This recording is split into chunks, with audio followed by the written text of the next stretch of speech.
اعوذ باللہ من الشیطان الرجیم بسم اللہ الرحمن الرحیم الحمد للہ والصلاة والسلام علی رسول اللہ وآلہ آل اللہ واللعنۃ الدائمۃ علی اعدائہم اعداء اللہ من یوم عداوتہم الی یوم لقاء اللہ اما بعد فقال الامام حسین بن علی علیہم السلام بسم اللہ الرحمن الرحیم من الحسین بن علی الی بنی ہاشم اما بعد فإنه من لحق بی منکم استشہد معی ومن تخلف لم یبلغ الفتح والسلام۔ درود پڑھیے محمد و آل محمد پر۔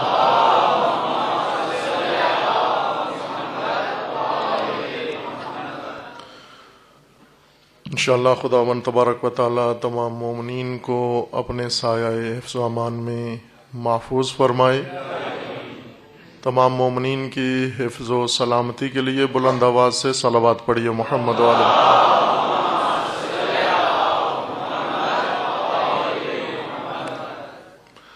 کربلا اتمام حجت موضوع گفتگو ہے۔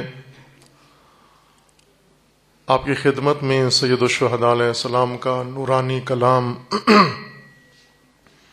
جو مدینہ سے روانگی کے وقت امام علیہ السلام نے مکتوب صورت میں بنو ہاشم کے نام تحریر فرمایا، ایک سطر کا خط اور پیغام، اور وہ یہ تھا کہ جو میرے ساتھ جائے گا وہ شہید ہو جائے گا، اور جس نے مجھ سے تخلف کیا، میرے ساتھ نہ گیا، وہ آسائش و سکون کا دن نہیں دیکھ سکے گا۔ یہ جملہ اور اس سے پہلے کے خطبات اور اس کے بعد کے خطبات عصر عاشور تک، جہاں پر ان کے اندر اور کئی پہلو موجود ہیں ان خطبات کے اندر، وہاں پر ان کا ایک اہم عنوان یہ ہے کہ یہ اتمام حجت ہیں تمام مسلمین پر، خواص عالم اسلام پر، علماء اسلام پر، امت اسلامیہ پر، و بلکہ تمام بشریت پر۔ امام علیہ السلام نے بعض خطبات میں عمومی طور پر اتمام حجت کی ہے، اور بعض خطبات میں خصوصی طور پر اتمام حجت کی ہے۔ وہ عمومی اتمام حجت بھی سب کے اوپر ہے، اور خصوصی اتمام حجت بھی سب کے لیے ہے۔ اس جملہ نورانی میں جو ایک سطر کا پیغام ہے امام کا، من حسین ابن علی الی بنی ہاشم من لحق بی استشہد معی، جو میرے ساتھ آئے گا، ملحق ہوگا میرے ساتھ، وہ شہید ہو جائے گا۔ ومن تخلف، اور جس نے مجھے چھوڑ دیا، تخلف کیا، پیچھے رہ گیا، لم یبلغ الفتح والسلام، وہ کبھی بھی آسائش و سکون و گشائش و وسعت نہیں پائے گا۔ امام علیہ السلام نے حتیٰ آخری خطبہ اپنی حیات نورانی کا جو میدان عاشور میں عصر عاشور کو بیان فرمایا اور اس کے بعد جنگ شروع کی اور شہید ہوئے، وہ بھی اتمام حجت تھا۔ امام کے قیام کا آغاز اتمام حجت سے تھا، اور امام علیہ السلام کے قیام اور شہادت کا مرحلہ بھی اتمام حجت تھا، اگرچہ شہادت کے بعد کے مراحل بھی اتمام حجت ہیں تمام امت اسلامیہ پر۔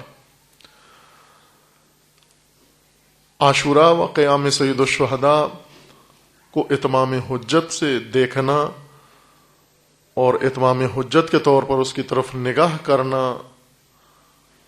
یہ سبب بنتا ہے کہ آج ہم پر یہ اتمام حجت ہو چکی ہے، اور ہمیں اپنے فرائض و وظائف اور اپنی طرز زندگی اور اپنے اعمال اور اپنے اہداف و اپنے مقاصد تعین کرنے میں مدد ملتی ہے۔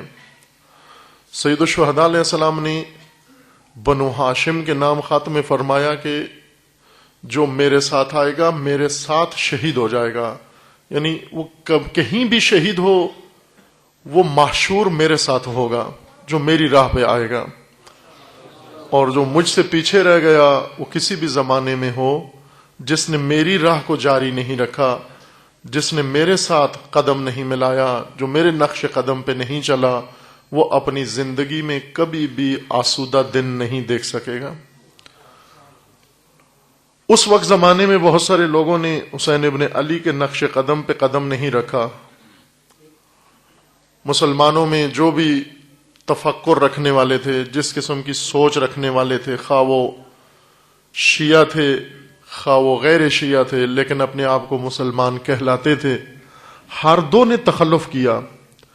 اور اس جملے سے اور بعد کی تاریخ سے ظاہر ہے کہ بہت سارے بنو ہاشم نے بھی امام سے تخلف کیا۔ نہ بنو ہاشم نے چین کا دن دیکھا جو حسین ابن علی کو چھوڑ گئے، نہ مسلمانوں نے چین کا دن دیکھا، اور نہ شیعوں نے چین کا دن دیکھا، حتی کوفہ کے شیعہ۔ عزیزان، آج بھی ہم اگر آسودہ نہیں ہیں تو اس جملے میں اس کا راز ملتا ہے کہ شاید ہماری آشفتگی اور اس آشوب اور ان پریشانیوں کی ایک بڑی وجہ یہ ہے کہ ہم نے شاید راہ حسین ابن علی چھوڑ دیا ہے، کیونکہ سید الشہداء فرما رہے ہیں جس نے مجھے چھوڑ دیا وہ کبھی بھی چین کا دن نہیں دیکھے گا۔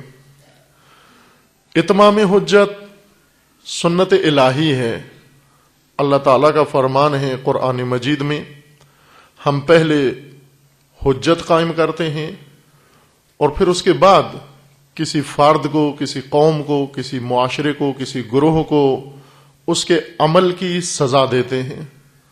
سزا، زوال، یہ اتمام حجت کے بعد ہے۔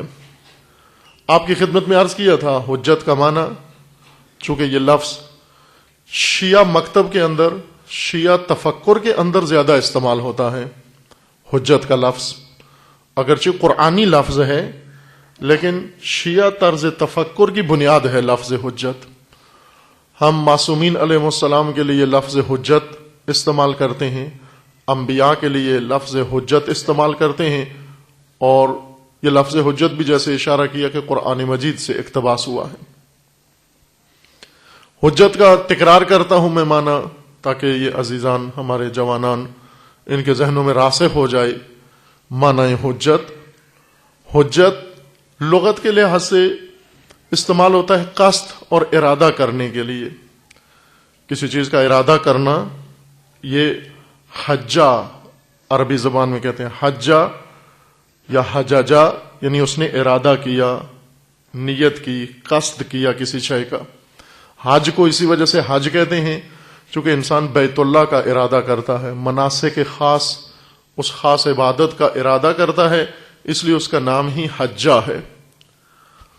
اسے حجۃ الاسلام کہتے ہیں، یعنی اسلام کی طرف سے جو واجب عمل ہے، مناسک ہیں انسان کی زندگی میں ایک دفعہ علماء کے فتویٰ کے مطابق لازمی ہیں، وہ حجۃ الاسلام ہیں۔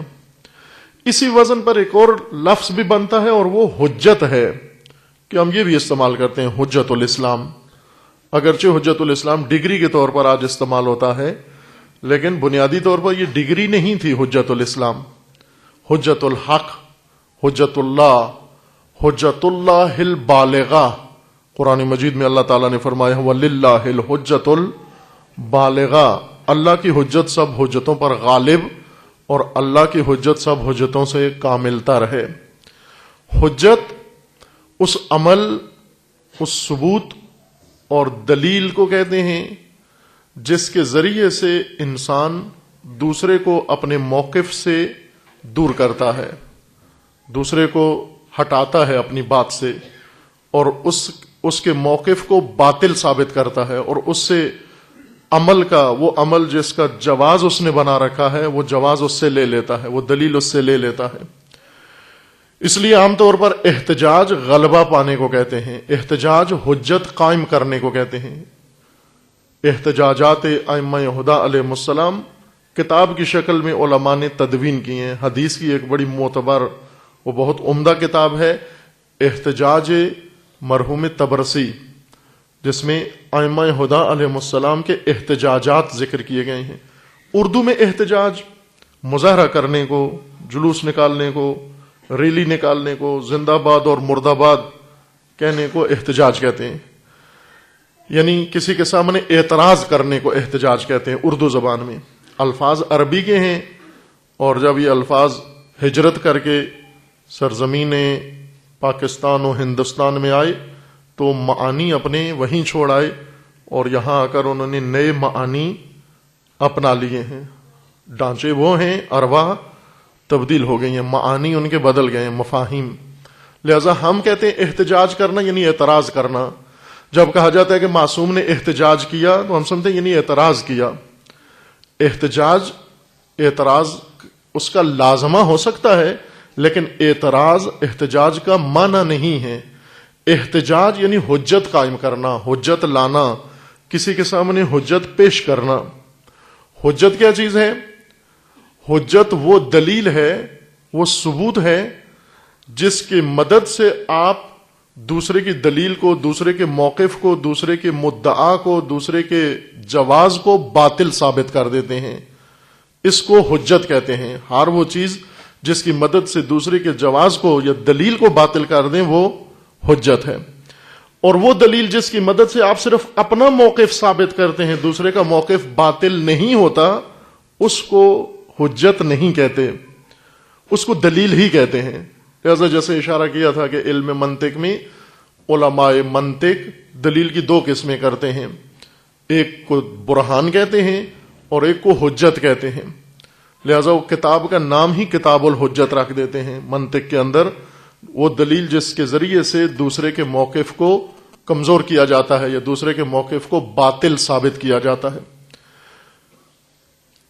حجت کا لفظ خداوند تبارک و تعالیٰ نے قرآن مجید میں استعمال کیا رسول کے لیے، آسمانی کتابوں کے لیے، آیات کے لیے اور معجزات کے لیے.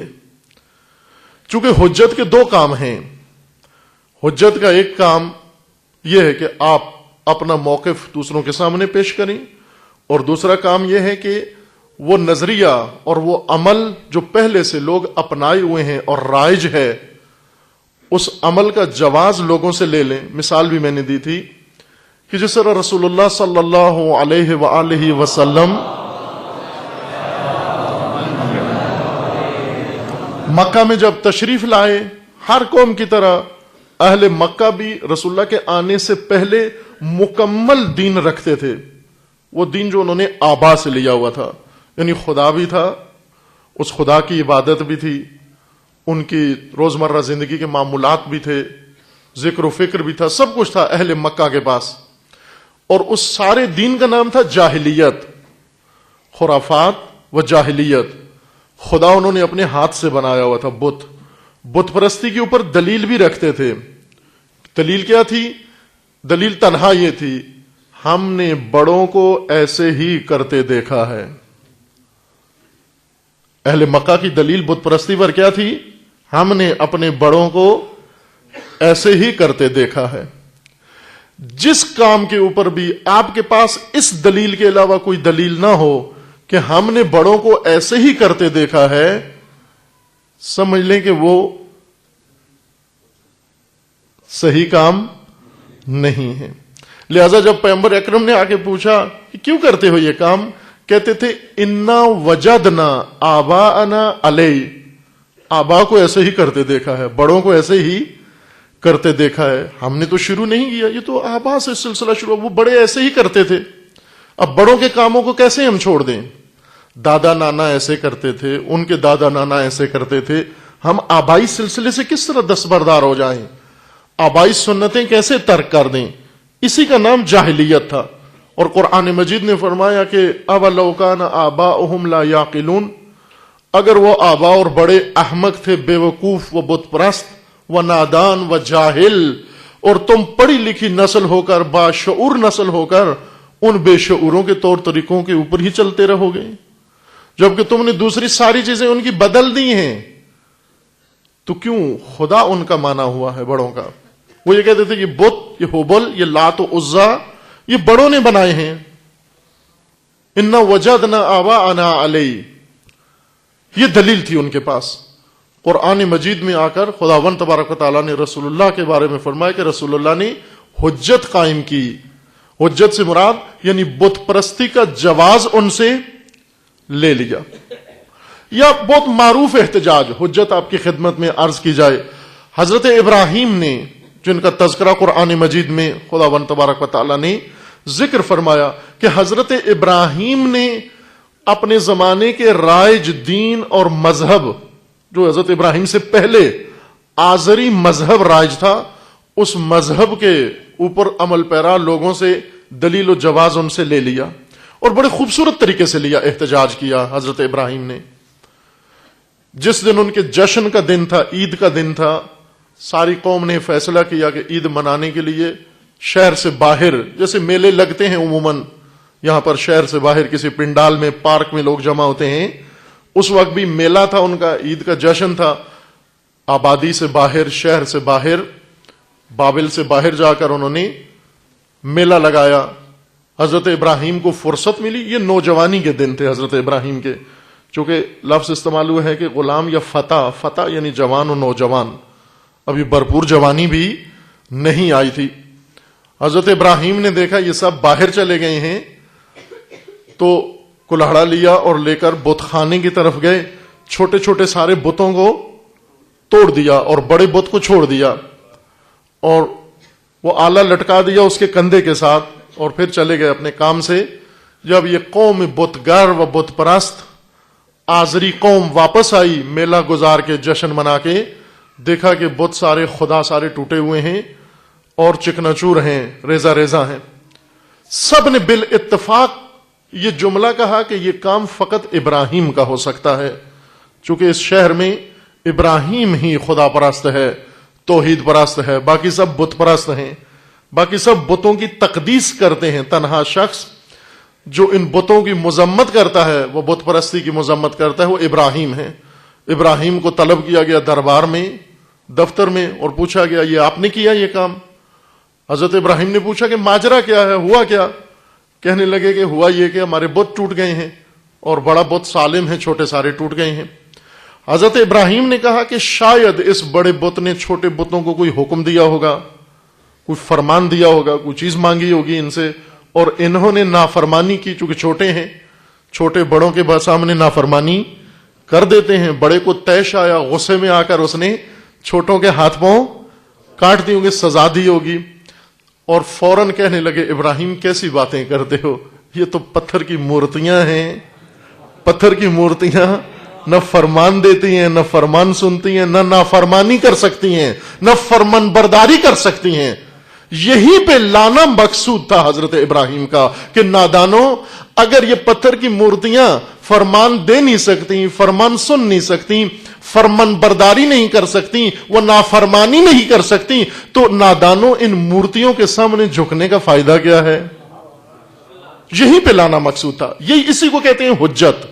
یہاں پر ابراہیم بھی حجت ہے، ابراہیم کا عمل بھی حجت ہے، یعنی بت پرستی کا جواز ان سے لے لیا. اب کوئی جواب نہیں ہے ان کے پاس، صرف وہی دلیل ہے انا وجدنا آباءنا علیہ. یہ بڑوں کی یادگاریں تھیں، بزرگوں کی نشانیاں تھیں جو آپ نے توڑ دیں، اور کہتے تھے ابراہیم کو کہ آپ کو اس کی سزا ملے گی، لہذا خود سزا تجویز کی ابراہیم کو آگ میں ڈالنے کے لیے. یہ حجت، یہ احتجاج تھا حضرت ابراہیم کا. قرآن مجید نے ایک اور احتجاج حضرت ابراہیم کا ذکر کیا ہے، جس کی طرف اشارہ کیا تھا. قرآن مجید میں آیت ہے، پیغمبر اکرم کو خطاب ہے قرآن کا کہ کیا الم تری الی الذی حاج ابراہیم فی ربہ، اے نبی کیا آپ نے نہیں دیکھا اس شخص کی طرف جو ابراہیم سے محاجہ کرنے آیا، ابراہیم کے ساتھ مناظرہ کرنے آیا، حجت قائم کرنے آیا. یعنی وہ یہ چاہتا تھا کہ ابراہیم سے خدا واحد چھوڑا دے. ابراہیم کا مقصد یہ تھا ان سے بت چھوڑا دے. توحید و شرک دو موقف تھے، ایک توحید پرست نبی اللہ کا نمائندہ اور ایک طرف بتگر و بت فروش و بتگر آزری لوگ، ان دونوں کی دلیلیں آپس میں. نمرود نے آ کر بلایا ابراہیم کو، بلا کر کہا کہ آپ جس خدا کی بات کرتے ہو وہ خدا کیا کرتا ہے؟ حضرت ابراہیم نے کہا میرا خدا وہ ہے جو زندہ بھی کرتا ہے مارتا بھی ہے. اس نے کہا یہ تو میں بھی کر سکتا ہوں. کیسے؟ سزائے موت کے 2 مجرم جیل سے بلائے جنہیں سزائے موت پھانسی سنائی جا چکی تھی، انہیں پھانسی عنقریب ہونے والی تھی. ان دونوں کو بلایا اور بلا کر ایک کو چھوڑ دیا اور ایک کو پھانسی دلوا دی. کہا یہ دیکھا میں نے بھی ایک کو زندگی دے دی اور ایک کو موت دے دی. چونکہ حضرت ابراہیم نے کہا تھا کہ میرا رب وہ ہے جو زندہ کرتا ہے اور مارتا ہے. اس نے کہا میں بھی زندہ کرتا ہوں اور مارتا ہوں. وہ حضرت ابراہیم نے دیکھا موٹا دماغ ہے، سامنے بھینس ہے، ورنہ زندگی دینا اور مارنا اس کا یہ معنی نہیں. بعض اوقات ہوتا ہے نا کہ انسان کا بڑا موٹا دماغ ہوتا ہے اور لطیف بات، ظریف بات، نازک بات یہ اس کے ذہن میں نہیں آتی، جس نقطے کے اندر لطافت ہو. یعنی اتنا موٹا دماغ ہے اس کا کہ اس کو یہ بھی نہیں معلوم کہ زندگی دینا کیا ہوتا ہے اور زندگی لینا کیا ہوتا ہے. اس نے 2 زندہ انسانوں کو جنہیں اللہ نے زندگی دی ہوئی تھی، ایک کو پھانسی دے کر ایک کو چھوڑ کر کہنے لگا میں زندگی موت دیتا ہوں. فرمایا کہ اس کے ساتھ زندگی و موت کے معنی میں الجھنا بے سود ہے. حضرت ابراہیم نے دلیل بدل دی، حجت بدل دی. کیا فرمایا؟ فرمایا کہ میرا رب وہ ہے کہ جو سورج مشرق سے لاتا ہے مغرب میں ڈبوتا ہے. اگر تو رب ہے تو مغرب سے نکال کے مشرق میں ڈبو کے دکھا. فبہت الذی کفر، یہاں پر لاجواب ہو گیا، خاموش ہو گیا، مبہوت ہو گیا. فبہت الذی، مبہوت ہو گیا، مقہور و مغلوب ہو گیا. یہ حجت غالب تھی حضرت ابراہیم کی. حضرت ابراہیم حجت تھے اور حضرت ابراہیم کا عمل ابراہیمی بھی حجت تھا. حجت یعنی فرقہ آزریہ اور آزری بت پرست اور اس کے پیروکاروں سے بت پرستی کا سارا جواز چھین لیا. انہوں نے شرعی جواز بنایا ہوا تھا بت گری و بت پرستی کا، حضرت ابراہیم نے ان سے لے لیا. یہ حجت تھی حضرت ابراہیم کی. قرآن مجید میں اس کے علاوہ بھی اقامہ حجت کا ذکر ہے. حجت ہمیشہ اپنے زمانے کے اندر، حجت ذہن میں رکھ لیں، کیوں ائمہ حجت ہیں، کیوں رسول حجت ہیں، کیوں آسمانی کتابیں حجت ہیں. حجت اس لیے ہیں کہ وہ لوگ جنہوں نے غیر شرعی کاموں کے شرعی جواز بنا رکھے ہیں، غیر شرعی زندگیوں کے شرعی جواب بنا رکھے ہیں، اگر وہ جواز ان سے نہ لیے جائیں وہ اسی کو شریعت بنا کر، آئین بنا کر، دین بنا کر اور بڑوں کا مذہب بنا کر، آبا کا طور طریقہ بنا کر اسی کے اوپر چلتے ہیں اور آنے والی نسلیں اس کے اوپر چلتی رہتی ہیں. لہذا حجت ایک قسم کا مبارزہ ہے، احتجاج ایک مبارزہ ہے. امین الاسلام طبرسی نے رضوان اللہ علیہ کتاب لکھی ہے احتجاجات، الاحتجاج کے نام سے 2 جلدوں کی کتاب ہے. بڑی خوبصورت کتاب ہے اور بہت ہی دقیق و عمیق کتاب ہے، ہر مومن کو پڑھنا چاہیے. اردو ترجمہ موجود ہے اس کا، احتجاج کا. اس کے اندر تمام معصومین کے احتجاج ہیں، یعنی جہاں پر مقابل میں کوئی حریف آیا، کوئی رقیب آیا اور اس نے آ کر کوئی دعویٰ کیا، اس کے سامنے معصوم نے دلیل پیش کی جس سے اس کو لاجواب کر دیا. جس طرح امیر المومنین کے احتجاج ہیں جاسلیق کے مقابلے میں، یا امام صادق علیہ السلام کے احتجاج ہے زندیق کے مقابلے میں.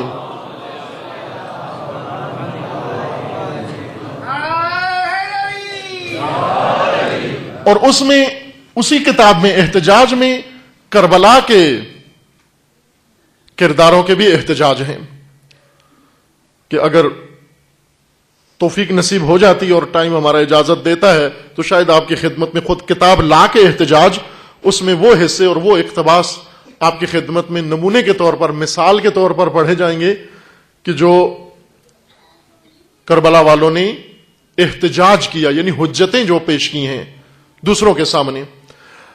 سید الشہداء کا احتجاج حضرت زینب کا احتجاج، جناب فاطمہ بنت حسین کا احتجاج، جناب ام کلثوم کا احتجاج، یعنی بیبیوں نے جو حجتیں قائم کی لوگوں کے سامنے، وہ بھی اس کتاب کے اندر موجود ہیں. کس طرح سے بیبیوں نے حجت قائم کی، اتمام حجت کی ہر ایک کے سامنے جا کر. قرآن مجید میں خداوند تبارک و تعالی نے بہت ساری سور میں احتجاج کا ذکر کیا، حجت کا ذکر کیا ہے. تکمیل مطلب کے لیے ایک دو آیات آپ کی خدمت میں عرض کی جاتی ہیں. درود پڑھیے محمد و آل محمد پر.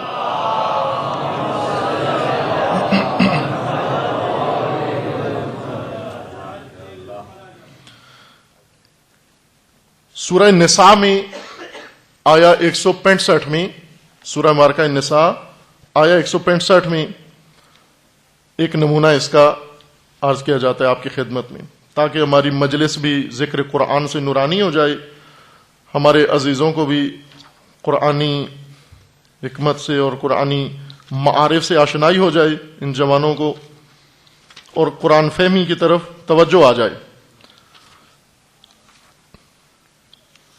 درود پڑھیے محمد و آل محمد.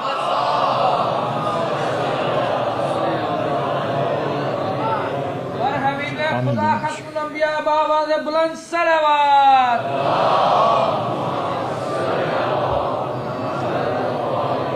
آواز بلند بلندی کے صلوات.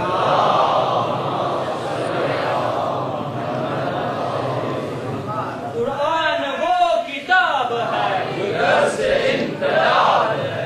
قرآن وہ کتاب ہے جو درس انقلاب ہے. سورہ مبارکہ نساء میں جی صلوات پڑھانا چاہتے ہیں، پڑھائیے. بسم اللہ. اللہ صلی اللہ محمد.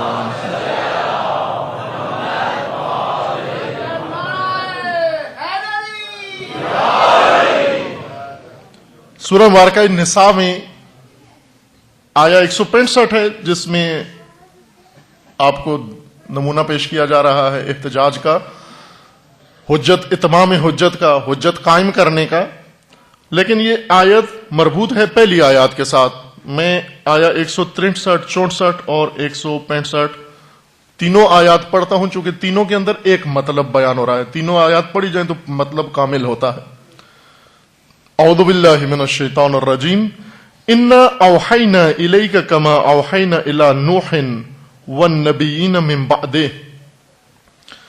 ہم نے آپ پر وحی کی ہے، اے نبی. پیغمبر اکرم کو خطاب ہے اللہ تعالیٰ کا، اے نبی ہم نے آپ پر وحی نازل کی ہے. وحی یعنی الہی علم، غیبی علم کسی ذریعے سے آپ کے قلب نورانی پر دیا ہے. وحی سے مراد فرشتہ آنا اس الہام کے ساتھ، مطلب کے ساتھ جو خداوند تبارک و تعالیٰ نے پیغام دیا ہے، وہ پیغام لے کر فرشتے کا آنا، یہ وحی کہلاتا ہے.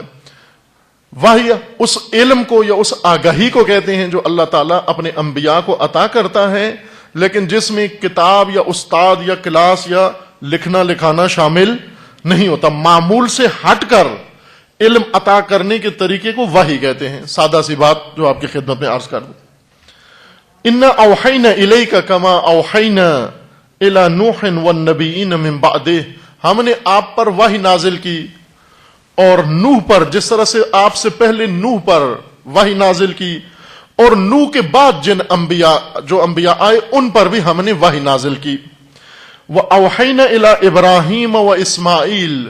اور ہم نے ابراہیم پر وحی نازل کی اور اسماعیل پر وحی نازل کی. وَإِسْحَاقَ وَيَعْقُوبَ. اور اسحاق پر اور یعقوب پر وحی نازل کی. وَالْأَسْبَاط. اسباط یعنی ابراہیم کی اولاد سے جو نبی بنے.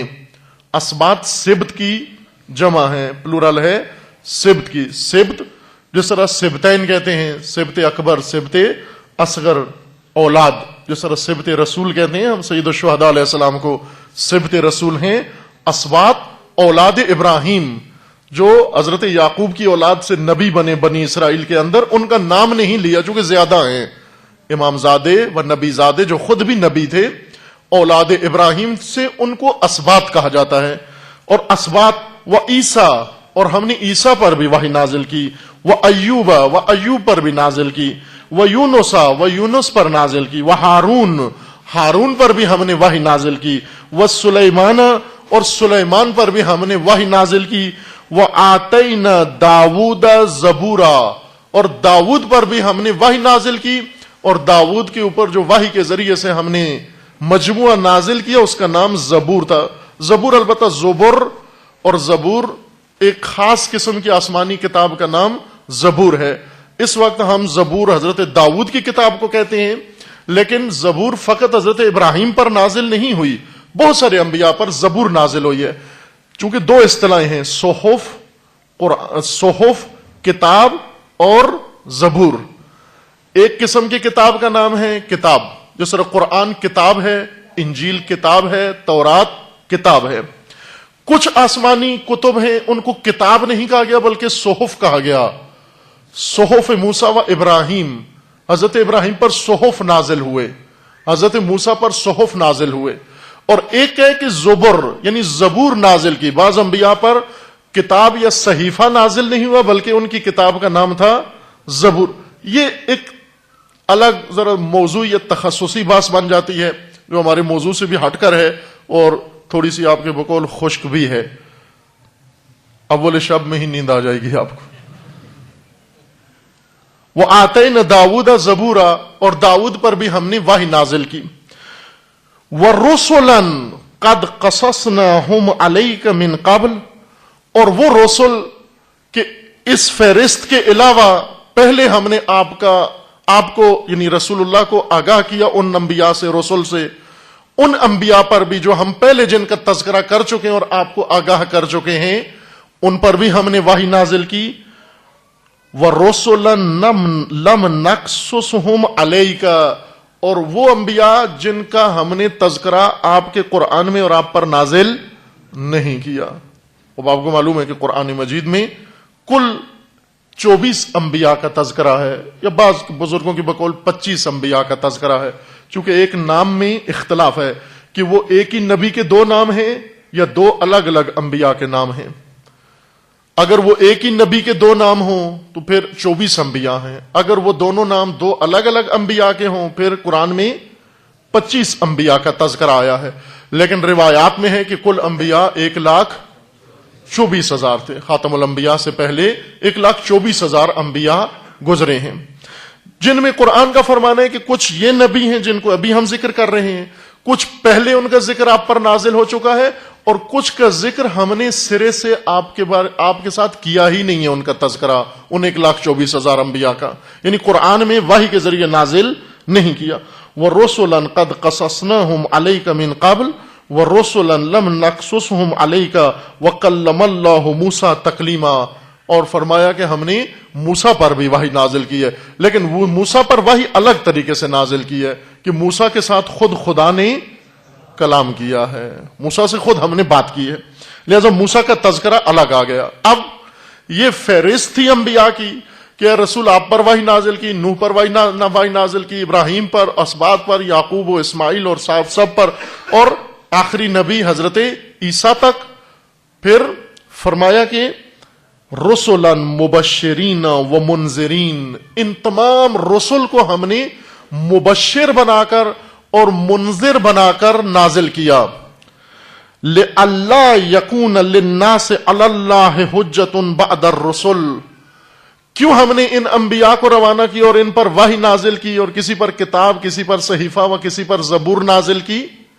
اس لیے نازل کی اور ان کو مبشر و منذر بنایا، لئلا یکون للناس علی اللہ حجۃ بعد الرسل، تاکہ ان رسل کے آنے کے بعد لوگوں کے ہاتھ میں خدا کے اوپر کوئی حجت نہ رہے، لوگوں کے پاس اللہ کے اوپر کوئی حجت نہ رہے۔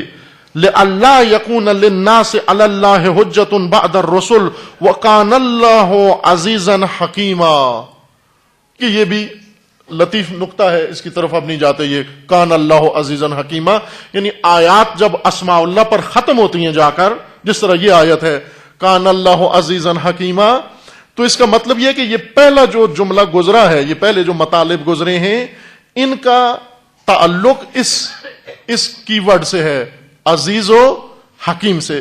یعنی یہ خدا نے کیوں کیا؟ کیوں خدا نے انبیاء نازل کیے، کتب نازل کی؟ تاکہ لوگوں کے ہاتھ میں اللہ پر کوئی حجت باقی نہ رہے. کیوں ہوا؟ اس لیے کہ خدا عزیز اور حکیم ہے. حکیم ہمیشہ یوں ہوتا ہے، حکیم کہتے ہی اس کو ہیں کہ اس کی حجت لوگوں پر ہو لیکن لوگوں کی حجت اس پر نہ ہو. یہ حکمت خدا کا تقاضا ہے اور یہ عزت خدا کا تقاضا ہے کہ خدا کی حجت لوگوں پر تمام ہو، لوگوں کی حجت خدا پر تمام نہ ہو. یہاں پر رسول کو خداوند تبارک و تعالیٰ نے حجت قرار دیا کہ تمام انبیاء ہماری حجت ہیں. اور یہ حجت اس لیے ہے تاکہ لوگوں کی حجت ہم پر نہ ہو. لوگوں کی حجت اللہ پر کیسے ہو سکتی ہے؟ لوگوں کی حجت اللہ پر یہ ہو سکتی ہے کہ اللہ قیامت میں ان کو پوچھے کہ تم نے کیوں میری بندگی نہیں کی، کیوں میری اطاعت نہیں کی. کوئی اٹھ کر یہ کہے کہ پروردگارہ میں تو اطاعت کرتا لیکن مجھے کوئی بتانے والا نہیں تھا، مجھے کوئی ہدایت کرنے والا نہیں تھا، مجھے کوئی سمجھانے والا نہیں تھا. اگر تیری طرف سے کوئی آیا ہوتا، کوئی پیغمبر آیا ہوتا، کوئی نبی آیا ہوتا، مجھے تیرا پیغام دیتا تو میں یقیناً تیری اطاعت کرتا، لیکن میرے پاس کوئی آیا ہی نہیں، میرے پاس یہ پیغام پہنچا ہی نہیں، تو میں کس طرح تیری بندگی کروں. اگر کوئی انسان ایسا قیامت کے دن نکل آئے کہ جو خدا کے سامنے یہ دعویٰ کرے کہ اے پروردگار میں تیری اطاعت کے لیے تیار تھا، میں تیری بندگی کے لیے تیار تھا، میں تیری فرمان برداری کے لیے تیار تھا، لیکن میری مشکل یہ تھی کہ مجھے تیرا آئین معلوم نہیں تھا، کوئی بتانے والا نہیں تھا، تیرا پیغام مجھ تک پہنچانے والا کوئی بھی نہیں تھا. اگر کوئی ایسا انسان ہو، اس کا مطلب یہ ہے کہ اس کے پاس حجت موجود ہے اللہ کے اوپر. اس کے پاس حجت موجود ہے چونکہ اللہ کا کہنا کیا ہے؟ تو نے میری بندگی نہیں کی، تو نے میری نافرمانی کی ہے. یہ اللہ کا موقف ہے. اس کے پاس دلیل موجود ہے. اس دلیل نے اس سے کہا کہ تم اللہ کے سامنے جا کر یہ کہو کہ میرے پاس اگر کوئی سمجھانے والا آتا میں قطعاً یہ اطاعت کرتا، بندگی کرتا، لیکن میرے پاس آیا ہی کوئی نہیں. بس اس کا مطلب یہ ہوا کہ میرے پاس اس عمل کا جواز موجود ہے اور اللہ کے پاس سزا دینے کا جواز نہیں ہے کیونکہ مجھے کوئی سمجھانے والا ہی نہیں تھا، لہذا اللہ مجھے سزا نہیں دے سکتا.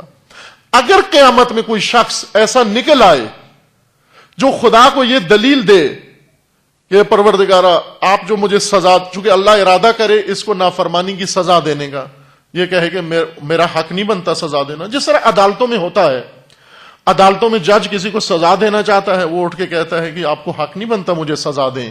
کیوں؟ اس لیے کہ میں نے جو کچھ کیا ہے وہ دلیل اور حجت کی وجہ سے کیا ہے. میرے پاس، میں بے جرم ہوں، بے خطا ہوں، میں نے اس وجہ سے یہ کام کیا ہے. بس یعنی مجھے قانون کا علم ہی نہیں تھا، آپ نے یہ قانون بنایا مجھ تک نہیں پہنچایا، اس وجہ سے میں نے یہ کام کیا ہے. لہذا قاضی بھی کہہ دیتا ہے کہ اگر اس کو علم نہیں تھا اور نادانستگی میں اس نے یہ کام کیا ہے، اس کو چھوڑ دو، سزا نہیں بنتی. خداوند تبارک و تعالیٰ نے فرمایا کہ ہم قیامت کے دن کوئی انسان ایسا نہیں ہوگا کہ اللہ اس کے عذاب کا، سزا کا ارادہ کرے اور اس کے پاس حجت موجود ہو خدا کے اوپر. یہ حجت خدا نے سب سے لے لی ہے. کس طریقے سے؟ اللہ نے جو حجت قائم کی، اللہ کی حجت رسول، اللہ کی حجت آسمانی کتابیں، اللہ کی حجت معصومین و ائمہ اطہار، اللہ کی حجت علماء اسلام، اللہ کی حجت مبلغین الدین، کہ جس شخص نے آپ تک اللہ کا فرمان پہنچا دیا، اس کا مطلب یہ کہ اللہ کی حجت آپ پر تمام ہو گئی.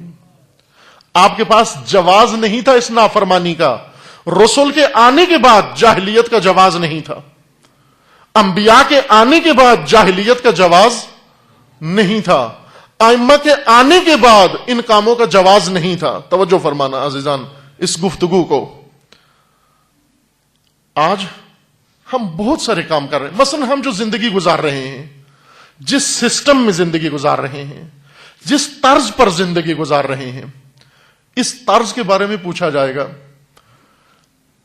جس سائے میں زندگی گزار رہے ہیں، اس سائے کا پوچھا جائے گا کیا آپ کے پاس جواز تھا اس طرز اور اس نظام کے تحت رہنے کا؟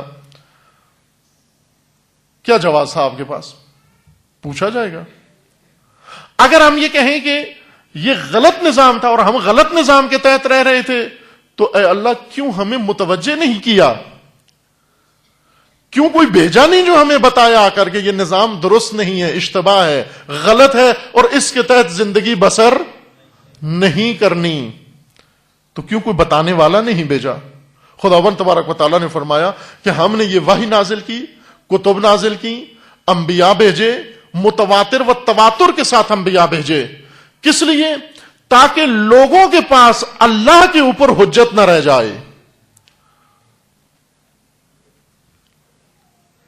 ہر نظام میں انسان زندگی نہیں بسر کر سکتا۔ جہاں بھی رہ رہے ہو آپ کے پاس جواز ہونا چاہیے، اور وہ جواز وہ ہو جو اللہ کی طرف سے ہے۔ اگر اللہ کا دیا ہوا جواز نہیں ہے، خود سے بنا لیا ہے، اللہ کی حجت ہم پر تمام ہے۔ رسول کا آنا ہم پر حجت ہے، انبیاء کا آنا ہم پر حجت ہے، امام کا آنا ہم پر حجت ہے۔ امام حجت ہے۔ امام کو حجت کیوں کہتے ہیں؟ امام کو حجت اس لیے کہتے ہیں کہ امام خدا کے نظام کا نمائندہ ہے۔ خدا نے اس کو امامت کا رتبہ عطا کیا ہے، سید الشہداء امام ہیں، امامت کا منصب عطا کیا۔ امام، جیسے میں مثال سے عرض کروں ذرا بات آسان ہو جائے، کیا عرض کرنا چاہ رہا ہوں؟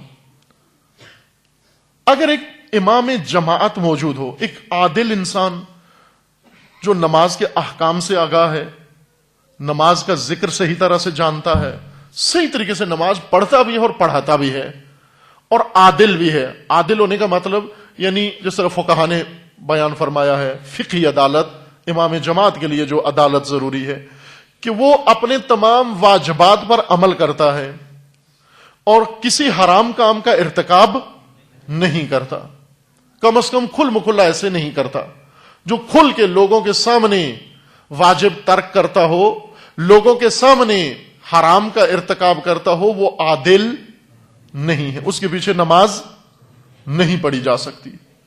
جو شخص کھل مکھلا واجب ترک کرتا ہو اور کھل مکھلا حرام ارتکاب کرتا ہو، حرام کام کرتا ہو، مثلا کھل مکھلا نامحرم کو دیکھتا ہے، اجنبی عورتوں کو دیکھتا ہے، یہ حرام کام ہے، کھل مکھلا کرتا ہے، اس کا مطلب یہ نہیں کہ چھپ کے کیا کرے۔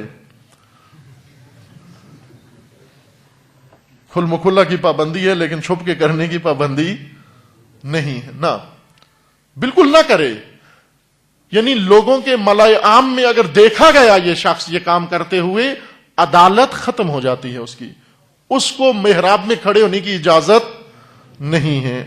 اور محراب جتنا ہی افضل منبر بھی ہے، منبر کا تقدس محراب سے کمتر نہیں ہے، عزاداری کا تقدس محراب و منبر سے کمتر نہیں ہے۔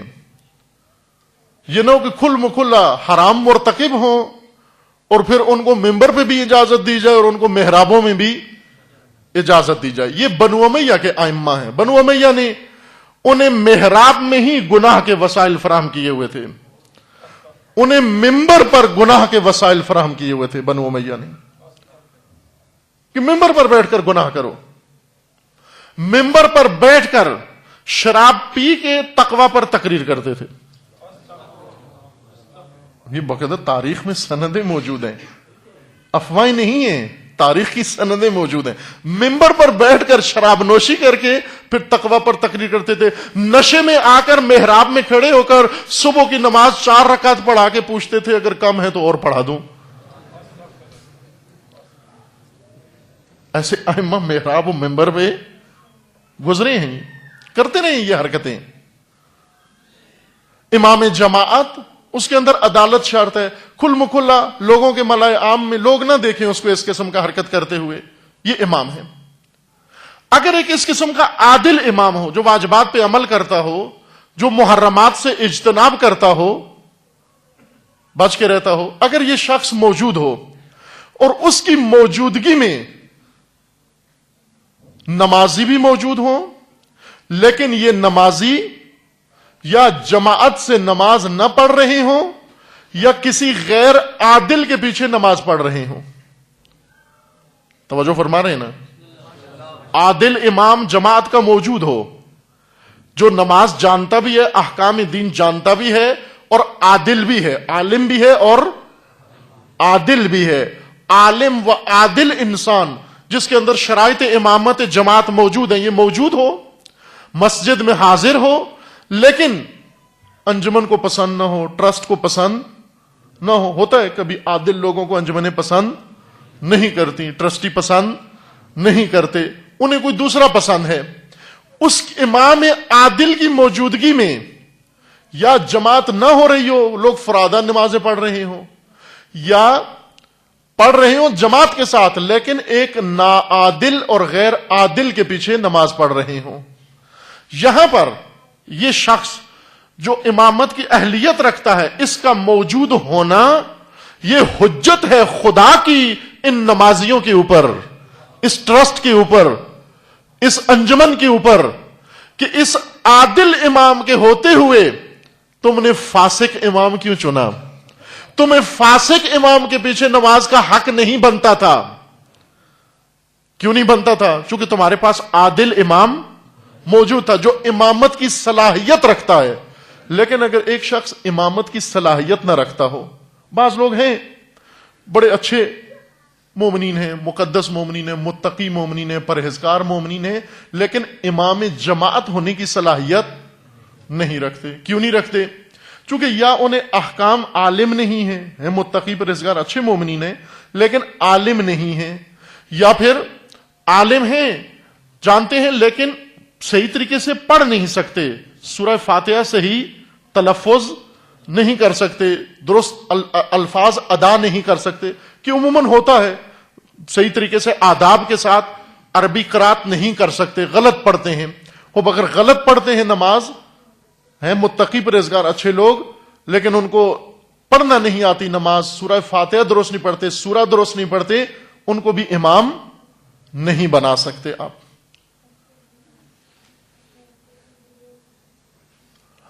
اگر ایک عادل انسان موجود ہو لیکن پڑھنا نہ جانتا ہو, اس کی موجودگی یہ حجت نہیں ہے, کیونکہ اس کے اندر شرائط امامت نہیں پائی جاتی, وہ امام نہیں بن سکتا, لیاقت و صلاحیت امامت کے لیے نہیں رکھتا. اس کی موجودگی میں اگر آپ فرادہ پڑھ لیں کوئی حرج نہیں ہے, لیکن فاسق کے پیچھے پھر بھی نہیں پڑھ سکتے. اگر عادل امام نہیں ہے, فاسق امام کے پیچھے نہیں پڑھ سکتے, پھر بھی نہیں پڑھ سکتے آپ. بے شک اس وقت تنہا نماز پڑھ لیں, فرادہ نماز پڑھ لیں, لیکن فاسق امام کے پیچھے نماز نہیں ہو سکتی. توجہ فرمائیں, یہ امام کی موجودگی, امام صالح, امام عادل, امام جو لیاقت و صلاحیت رکھتا ہے, اس کی موجودگی حجت ہے آپ کے اوپر. یعنی آپ کے پاس نماز کسی اور کے پیچھے پڑھنے کا جواز نہیں ہے. کس نے یہ جواز قلعدم قرار دیا؟ اس امام عادل کے ہونے نے, اس کی موجودگی نے. اب توجہ فرمائیں, یہ مثال دی تھی میں نے امامت جماعت کی. اب ہم اپنا رویہ دیکھیں, ہم کیا کر رہے ہیں. ہم امام عادل کے ہوتے ہوئے جماعت میں ہوتے ہیں یا نہیں ہوتے؟ اگر جماعت امام عادل کے ساتھ نہیں پڑھتے, یہ امام عادل کا ہونا ہمارے لیے حجت ہے. یعنی اللہ ہماری ان بے امام نمازوں کے بارے میں پوچھے گا کہ مجھے صرف نمازیں نہیں چاہیے تھیں, امام عادل کے پیچھے نمازیں چاہیے تھیں. صرف نماز نہیں چاہیے تھی مجھے, امام عادل کے پیچھے نماز چاہیے تھی. اس لیے جماعت کے بارے میں کہا گیا کہ جماعت کے اندر نماز پڑھو, امام عادل کے پیچھے نماز پڑھو تم. اور یہ جو ایک محدود مسجد کے اندر کا امام ہے, اس کا ہونا نمازیوں کے اوپر حجت ہے, اس کا ہونا انجمن والوں کے اوپر حجت ہے, اس کا ہونا محلے والوں کے اوپر حجت ہے, اس کا ہونا ہر مسلمان کے اوپر حجت ہے. تو خداوند تبارک و تعالی نے نظام شریعت و نظام انسانی و معاشرے کا نظام چلانے کے لیے جس امام کو مقرر کیا ہے والی کے طور پر، حاکم کے طور پر، اس کے ہوتے ہوئے بھی مسلمان کو حق نہیں بنتا کسی اور حاکم کی حکومت کے زیر سایہ وہ رہ کر زندگی بسر کر کے نمازیں پڑھتا رہے، اس کے پاس جواز موجود ہونا چاہیے۔ یہ امام جو خدا نے بنایا ہے یہ حجت ہے اس کے تمام اعمال کے بطلان کے اوپر۔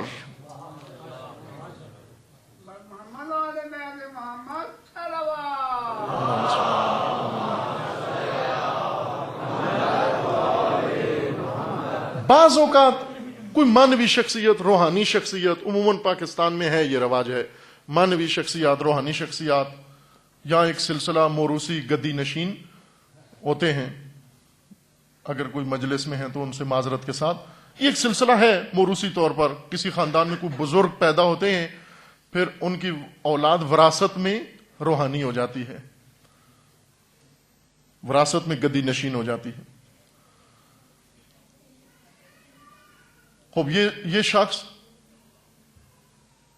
روحانی شخصیت کے طور پر موجود ہے لیکن امامت کی صلاحیت نہیں رکھتا، امام بننے کے لائق نہیں ہے، امامت نہیں ہو سکتی اس کی۔ امامت ایک منصب ہے، امامت ایک درجہ ہے، امامت اللہ تعالی کی طرف سے ایک عہدہ ہے، امامت امت کی پیشوائی کا نام ہے، امامت مانوی شخصیت کا نام نہیں ہے، امامت ایک عقیدے کا نام نہیں۔ ہم نے بہت اشتباہ سمجھ لیا مسلک امامت کو، ہم معاذ اللہ ائمہ کو، معاذ اللہ استغفر اللہ، میں 1000 دفعہ استغفار کر کے یہ جملہ ادا کر رہا ہوں، اپنی ذہنیت جو پاکستانیوں کی بن چکی ہے، ہم نے معاذ اللہ ائمہ کو بھی گدی نشین سمجھ لیا ہے، یہ سمجھ لیا ہے کہ رسول اللہ کی اولاد ہیں، خوب گدی نشین ہے رسول اللہ کے، جیسے بھی ہوں یہ ہیں گدی نشین۔ نہ عزیز من، امام ہے، امام اللہ کی طرف سے بنائے ہوئے امام ہیں امت کی ہدایت کے لیے، امت کی ہدایت کے امام ہیں یہ، اور امت کی ہدایت کے امام کے ہوتے ہوئے، اللہ کی طرف سے منسوب امام کے ہوتے ہوئے تجھے کسی اور گدی نشین کے پیچھے جانے کا جواز نہیں ہے، کسی طاغوت کے پیچھے جانے کا جواز نہیں ہے، کسی یزید کی حکومت کے سائے میں رہنے کا جواز نہیں ہے۔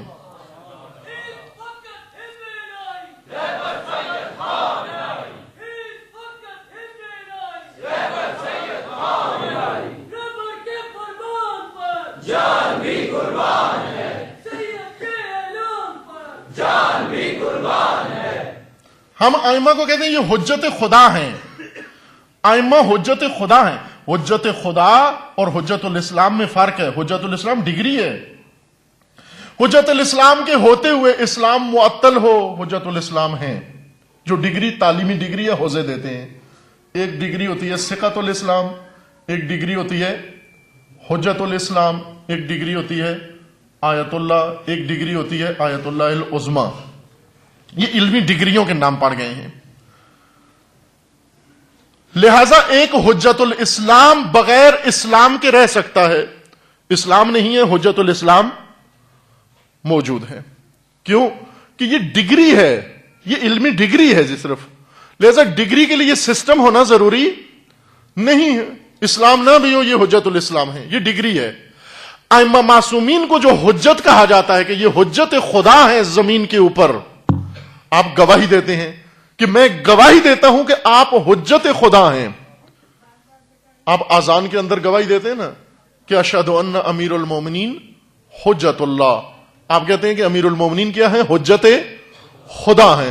حجت خدا کا معنی کیا ہے؟ حجت خدا کا یہ معنی نہیں جس طرح حجت الاسلام کا معنی ہے، یعنی میں ان کی علمی صلاحیت کی گواہی دیتا ہوں، یہ علی کی علمی صلاحیت کی گواہی نہیں ہے۔ جس طرح کوئی کہے جی میں گواہی دیتا ہوں یہ فلاں آدمی مجتہد ہے، حجت الاسلام ہے، وہ ٹھیک ہے حجت الاسلام ہے، مبارک ان کو، لیکن جب خدا فرما رہا ہے کہ یہ میری حجت ہے تمہارے اوپر، میں نے ان کو تمہارے اوپر، ان رسول کو اور ان انبیاء و ائمہ کو تمہارے لیے حجت قرار دیا ہے، اس حجت کا معنی سمجھو کیا ہے۔ اس حجت کا معنی کیا ہے؟ اس حجت کا معنی یہ ہے کہ تمہارے پاس اللہ کے نظام کے علاوہ رہنے کا کوئی جواز نہیں ہے اس کی موجودگی میں، جب تک یہ موجود ہے۔ یہ حجت خدا ہے تمہارے اوپر، یعنی تمام جواز جو تم نے نظام الہی سے باہر رہنے کے لیے بنا رکھے ہیں، یہ خود ان کے بطلان کا ثبوت ہے، یہ خود ان کے بطلان کا ثبوت ہے۔ یہ حجت خدا ہے، یہ حجت اللہ البالغہ ہے۔ خداوند کا تبارک تعالیٰ کا فرمانا ہے کہ ہم نے رسول نازل کیے، ہم نے وحی نازل کی ان رسول پر، کس لیے؟ لِأَلَّا يَكُونَ لِلنَّاسِ عَلَى اللَّهِ حُجَّةٌ مِّن بَعْدِ الرُّسُلِ، تاکہ رسول کے آنے کے بعد لوگوں کے پاس حجت خدا کے اوپر نہ رہ جائے، بلکہ اللہ کی حجت لوگوں کے اوپر تمام ہو جائے۔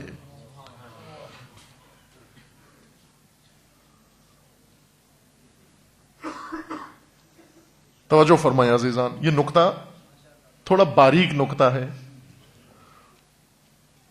حجت کی بات سمجھیں۔ میں نے کہا نا کہ حجت شیعہ مکتب کے اندر بہت بنیادی رکن ہے، باعث حجت۔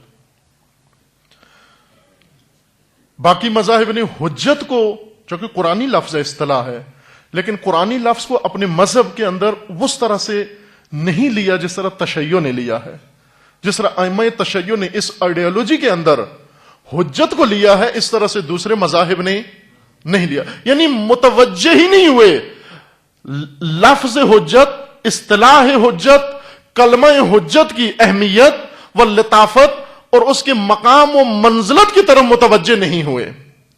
تشیع کے اندر توجہ تھی، اس لیے رسول اللہ صلی اللہ علیہ وسلم نے اپنے جانشینوں کو حجج کہا، حجج اللہ علی ارضہ، یہ زمین خدا پر اللہ کی حجت ہیں۔ حجت یعنی وہ دلیل، وہ ثبوت جو دوسرے سے اس کے غیر شرعی عمل کا جواز چھین لے۔ ائمہ ہدی حجت ہے ہمارے اوپر۔ کس بات کی حجت ہے؟ کس بات کی حجت ہے؟ ہر ایک آدمی سوال کرے اپنی، کس بات کی حجت ہے؟ امام، پہلے اللہ نے ان کو امام بنایا، امام بنا کر انہیں حجت بنایا۔ اگر خدا انہیں معلم بنا کر حجت بناتا، اس کا کچھ اور معنی تھا۔ اگر خدا انہیں خطیب بنا کر حجت بناتا، اس کا اور معنی تھا۔ اگر انہیں خدا پیش نماز بنا کر حجت بناتا، اس کا اور معنی تھا۔ اگر خداوند تبارک و تعالیٰ انہیں عالم بنا کر حجت بناتا، اس کا اور معنی تھا۔ لیکن اللہ نے انہیں امامت دے کر حجت بنایا ہے، امامت دے کر حجت بنایا ہے۔ امامت دے کر حجت بنانے کا معنی یہ ہے کہ اب امت اسلامیہ کے پاس، اب مسلمان کے پاس، اب شیعہ کے پاس نظام امامت کے علاوہ زندگی گزارنے کا کوئی جواز موجود نہیں ہے، چونکہ یہ امام ہے اور حجت ہے، امام بن کر حجت ہے آپ کے لیے۔ معلوم نہیں، میری تردید ابھی برطرف نہیں ہوئی، وہ نقطہ جو آپ کے ذہن میں ڈالنا چاہ رہا ہوں وہ آیا یا نہیں آیا۔ ہم اپنی زندگیوں پر غور کریں۔ سید الشہداء حجت خدا ہیں اور کربلا اتمام حجت ہے۔ ہم ذکر کربلا کر کے خدا کی حجت کا ذکر کر کے فقط یہ نہ سمجھے کہ ہم تذکرہ حجت خدا کر لیں، زیارت ناموں میں گواہی دے دیں ان کے حجت ہونے کی کہ آپ حجت ہو، لیکن میں نے یوں ہی کرنا ہے۔ کچھ لوگ ہیں ان کے حجت ہونے کے قائل نہیں، وہ کہتے ہیں ہم آپ کو حجت نہیں مانتے، حجت نہیں مانتے۔ لیکن جو حجت مانتے ہیں، حجت مان کر کے کہیں کہ آپ بے شک حجت ہے، میں گواہی دیتا ہوں آپ اللہ کی حجت ہے مجھ پر، لیکن میں عمل یہی کروں گا جو میرا جاری ہے۔ آپ امام ہیں وہ حجت، لیکن میں نظام امامت سے باہر زندگی بسر کروں گا۔ آپ ولی خدا ہیں وہ حجت، لیکن میں نظام ولایت سے باہر زندگی بسر کروں گا، اور اس زندگی کے لیے جواز بھی میرے پاس نہیں، کیونکہ آپ کے ہونے سے وہ جواز اور لائسنس کینسل ہو گیا۔ لیکن میں پھر بھی آپ کا معتقد، آپ کا پیروکار، آپ کے چاہنے والا، آپ کو حجت مانتے ہوئے یہ کیسے ممکن ہے کہ اللہ کی حجت میرے اوپر قائم ہو جائے؟ اور وہ بھی امام ہو اور امامت حجت بن جائے اور میں نظام امامت و نظام الہی سے باہر زندگی بسر کر رہا ہوں. خداوند تبارک و تعالیٰ نے قرآن مجید میں سورہ مبارکہ انعام میں بھی اپنی حجت کے اتمام کا ذکر فرمایا ہے. درود پڑھیے محمد و آل محمد پر.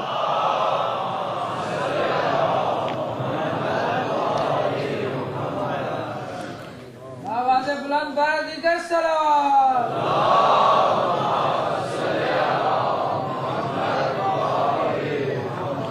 سورہ مبارکہ انعام میں آیا 149 میں 149.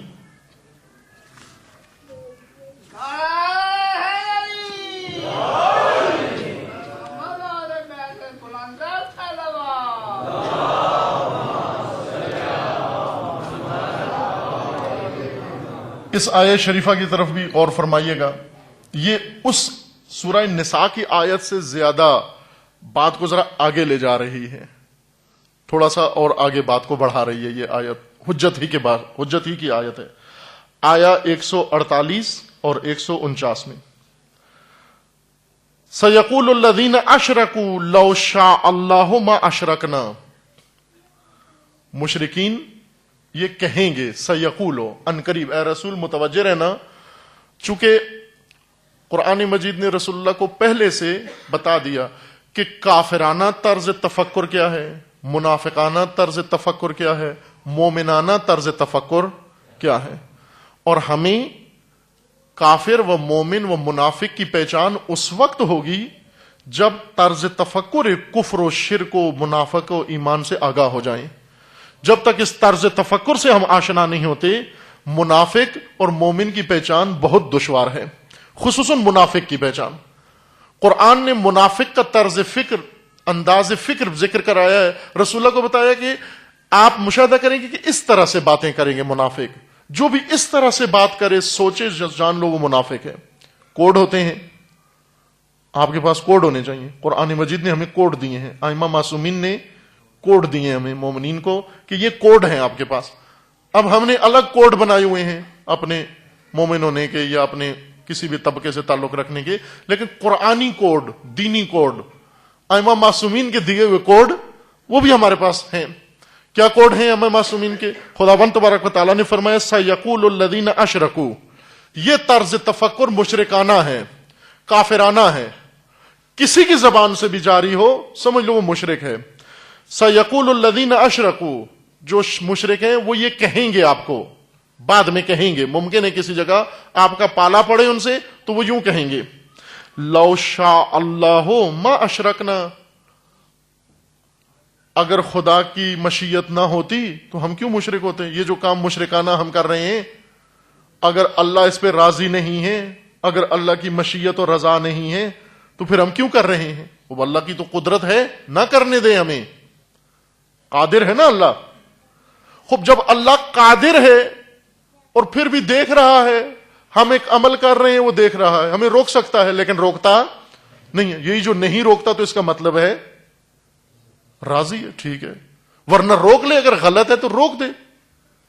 آپ کے سامنے اگر ایک بچہ شرارت کر رہا ہو آپ اس کو روک دیتے ہیں, اگر نہیں روکتے تو بچہ کیا نتیجہ لیتا ہے کہ والد راضی ہیں, اور بعض اوقات تو رضا کا اظہار بھی کر دیتے ہیں اس کی شرارت پر. اگر اظہار نہ بھی کرے تو خاموشی دلیل رضا. لہذا جب کوئی بھی ایک آدمی ایک عمل کرتا ہے آپ دیکھ رہے ہیں نہیں بولتے, وہ نتیجہ یہ لیتا ہے کہ یہ راضی ہیں. اگر راضی نہ ہوتے تو روک دیتے. آپ کو کوئی چائے پیش کرتا ہے, آپ کی چائے میں چینی ڈالتا ہے, 2 چمچ ڈال دیے آپ چپ ہیں, 3 ڈال دیے آپ چپ ہیں, 4 ڈال دیے آپ چپ ہیں. خوب بعد میں اسے کہیں گے بھائی جان اتنی چینی کیوں ڈال دی, تو وہ کیا کہے گا کہ خوب جب ڈال رہا تھا تو آپ دیکھ رہے تھے, اگر پسند نہیں تھا تو روک دیتے مجھے, میں تو آپ کے سامنے ڈال رہا تھا. آپ کا نہ بولنا دلیل ہے کہ آپ اس پر راضی ہیں. خوب دیکھیں مشرکانہ طرز تفکر یہ ہے. انہوں نے آ کر کہا کہ ہم جو کام کر رہے ہیں یہ شرک نہیں ہے, یہ غلط نہیں ہے. کیوں؟ اللہ کے سامنے کر رہے ہیں, اللہ کی بارگاہ میں کر رہے ہیں. اللہ بصیر ہے, اللہ علیم ہے, خدا کی ذات آگاہ ہے, بصیر بالعباد. اللہ ہر ایک کے عمل سے آگاہ ہے، جو خلوتوں میں کرتے ہو، جو جلوتوں میں کرتے ہو، جو سامنے کرتے ہو، جو چھپ کے کرتے ہو، سب چیزوں سے اللہ آگاہ ہے. اور اللہ قادر بھی ہے، قدرت بھی ہے اس کے اندر. لہذا اگر خدا ارادہ کر لے کہ کسی کی اولاد نہیں ہونی، نہیں ہوگی، ساری دنیا زور لگا لے نہیں ہوگی. اگر اللہ ارادہ کرے اس کی اولاد ہوگی تو وہ ہو کے رہے گی، ساری دنیا روکتی رہے وہ اولاد ہو جائے گی. خدا کسی کو اگر صحت دینا چاہے، سارے مل کے اس کو مارنا چاہیں وہ ٹھیک ہو جائے گا. اگر خدا کسی کو مارنا چاہے، سارے مل کے اس کو بچانا چاہیں وہ مر کے رہے گا، وہ نہیں بچ سکتا، چونکہ اللہ کی قدرت کے سامنے کسی کی قدرت نہیں ہے. اب مشرکوں نے اس سے ایک تفکر بنایا اپنا کہ ہم جو کچھ کر رہے ہیں، مورتیاں پوج رہے ہیں، یہ اسباب شرک جو ہم نے اختیار کیے ہوئے، مشرکانہ زندگی جس کو آپ نے، یعنی رسول اللہ کو کہتے تھے کہ ہماری زندگی مشرکانہ نہیں ہے، آپ کہہ رہے ہیں ہمیں مشرک ہیں، ورنہ ہم تو موحد ہیں ٹھیک ٹھاک، ہم سے بڑا موحد کوئی اور نہیں ہے. کیوں کہ ہم اللہ کے سامنے یہ سارے کام کر رہے ہیں، مورتی بناتے ہیں اللہ کے سامنے، اس کے سامنے جھکتے ہیں، اللہ ہمیں دیکھ رہا ہے. اگر اللہ کو یہ پسند نہیں ہے تو نہ بنانے دے، ہمیں قدرت ہے اللہ کی، ہمیں مفلوج کر دے، اپنی قدرت کا اظہار کرے، یہ مورتیاں ساری توڑ دے، ختم کر دے. اب جب کہ ہم کر رہے ہیں، وہ روک سکتا ہے اور نہیں روک رہا، اس کا مطلب ہے کہ اللہ ہمارے کام پر راضی ہے. توجہ فرمائیں، اللہ ہمارے کام پر راضی ہے. سَيَقُولُ الَّذِينَ أَشْرَكُوا لَوْ شَاءَ اللَّهُ مَا أَشْرَكْنَا وَلَا آبَاؤُنَا، اور نہیں ہمارے آبا یہ مشرک ہوتے. اگر اللہ کی مشیت ہوتی، اللہ اس کام پر راضی نہ ہوتا تو ہمارے آبا کو بھی روک لیتا، ہمیں بھی روک دیتا. وَلَا حَرَّمْنَا مِنْ شَيْءٍ كَذَلِكَ كَذَّبَ الَّذِينَ مِنْ قَبْلِهِمْ حَتَّى ذَاقُوا بَأْسَنَا. اور اس طرح سے خداوند تعالیٰ نے فرمایا کہ یہ جو آپ کے سامنے اس طرح کی بات کریں گے، سَيَقُولُ، یہ نہیں فرمایا کہ ابھی کرتے ہیں ایسی باتیں، بعد میں کریں گے. یہ تفکر ان کا موجود ہے، آپ کے سامنے یہ آئیں گے گروہ بن کر، اور اس وقت یہ اپنی باتیں اس طرح سے انجام دیں گے. كذب الذين من قبلهم حتى ذاقوا بأسنا قل هل عندكم من علم فتخرجوه لنا. کیا کوئی علم ہے اس بات پر، کوئی گواہی، کوئی دلیل، کوئی برہان ہے جو پیش کر رہے ہو، جو ظاہر کرو ہمارے لیے. ان تتبعون الا الظن وان انتم الا تخرصون. یہ گمان ہے، اندازے ہیں، یہ ان کے اندازے ہیں. ان کا سارا تفکر، ان کا دین، ان کا مذہب، ان کی عبادات، ان کے طور طریقے سب تخمینے اور اندازے کے اوپر ہیں. بعض اوقات ہوتا ہے نا انسان خود سے اندازے لگا لیتا ہے، جس طرح ہم کبھی کبھی بیٹھ کر اندازے لگاتے ہیں بغیر اعمال کے، جنت کو اپنے نام منتقل کراتے ہیں. وہ اندازے ہیں، ہمارے تخمینے ہیں کہ ہم یہ کام کریں گے اور جنت ہماری. ہر فرقے کے اندر یہ تفکر موجود ہے، ہر مسلک کے اندر یہ تفکر موجود ہے. حتیٰ اس وقت شیطان پرست، ان کے اندر بھی یہ تفکر موجود ہے کہ ہم شیطان کی اطاعت کریں تو جنت جائیں گے، ہم شیطان کی اطاعت کر کے. ہر فرقے کے اندر ہے کہ ہم اندازے کے لگائے ہوئے ہیں. بنی اسرائیل نے اندازے اپنے لگائے ہوئے تھے، تخمینے، کہ جو بھی یہودی ہوگا وہ جنت میں جائے گا، جو یہودی ہوگا جہنم کی آگ اس پر حرام ہے. لن تمسنا النار الا ایاما معدودات. آگ جہنم کی ہمیں نہیں چھوئے گی. کیوں؟ اس لیے کہ ہم تو یہود کی اولاد ہیں، یہودا کی اولاد ہیں.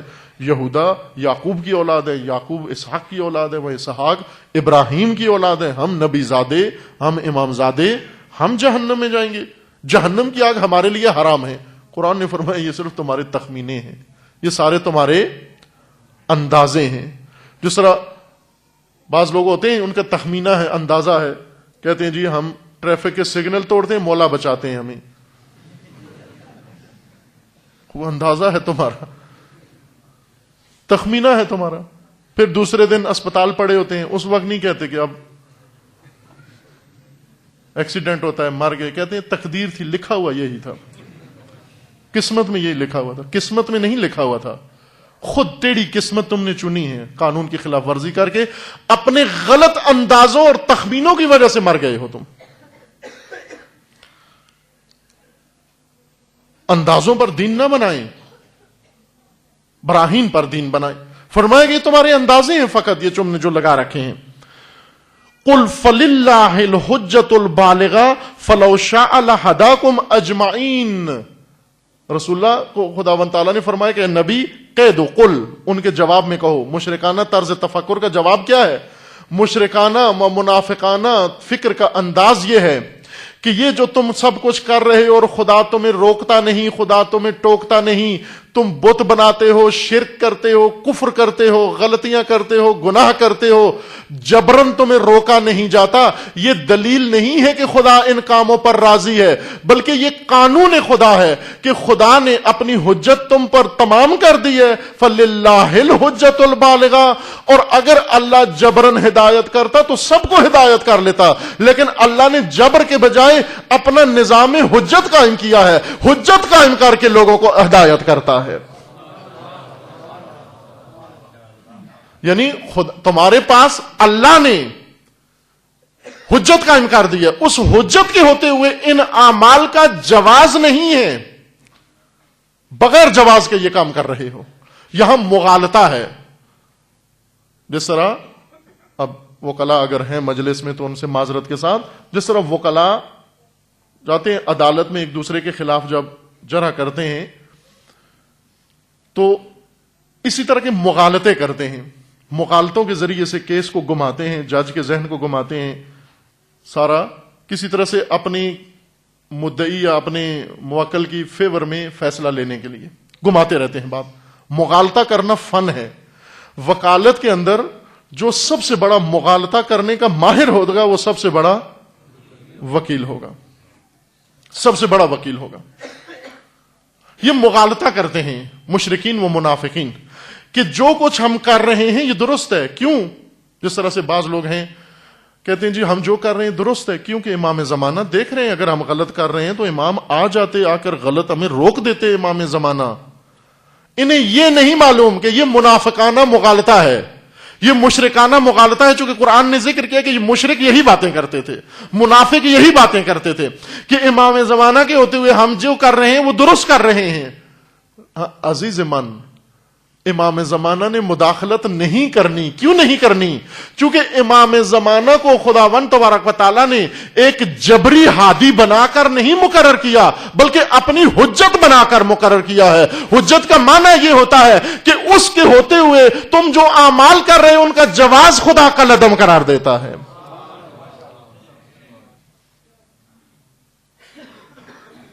فَلِلَّهِ الْحُجَّةُ الْبَالِغَةُ. اللہ کی حجت ہے تام، وہ کامل حجت تمہارے اوپر. اس حجت کے ہوتے ہوئے تمہارے پاس کوئی جواز نہیں تھا، بلا جواز تھا. چونکہ اللہ نے اختیاری نظام بنایا ہے کہ تم نے اختیاراً اللہ کا دین اپنانا ہے، تم نے اختیاراً اللہ کا نظام اپنانا ہے. ورنہ اگر خدا کا ارادہ ہوتا فَلَوْ شَاءَ، اگر ارادہ خدا ہوتا میں نے جبراً ان کو ہدایت کرنی ہے وہ سب کو جبراً ہدایت کر دیتا. لیکن اختیاراً ہدایت کرنی ہے، اس لیے خدا تمہاری ہدایت کے لیے جبر نہیں بھیجتا، حجت بھیجتا ہے. حجت بھیجتا ہے، حجت بھیج کر تم سے اس عمل کا جواز لے لیتا ہے. جب وہ جواز ختم ہو جاتا ہے اس کے بعد تمہیں اپنے حال پہ چھوڑ دیتا ہے.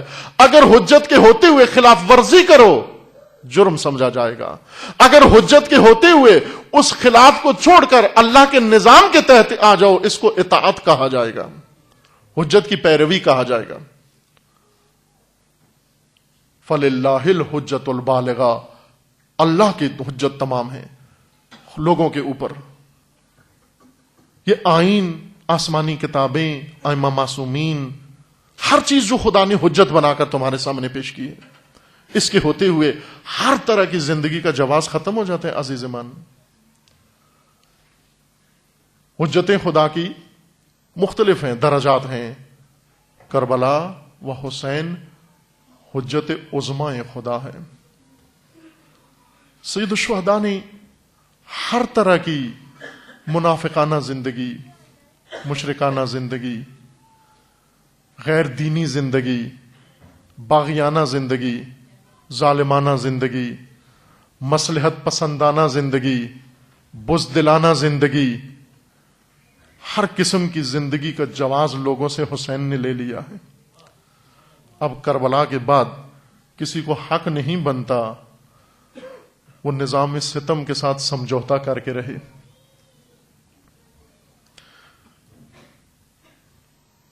کتنی افسوس کی بات ہے کہ جب عزاداری حسین کرنے کے لیے خط لکھے جائیں،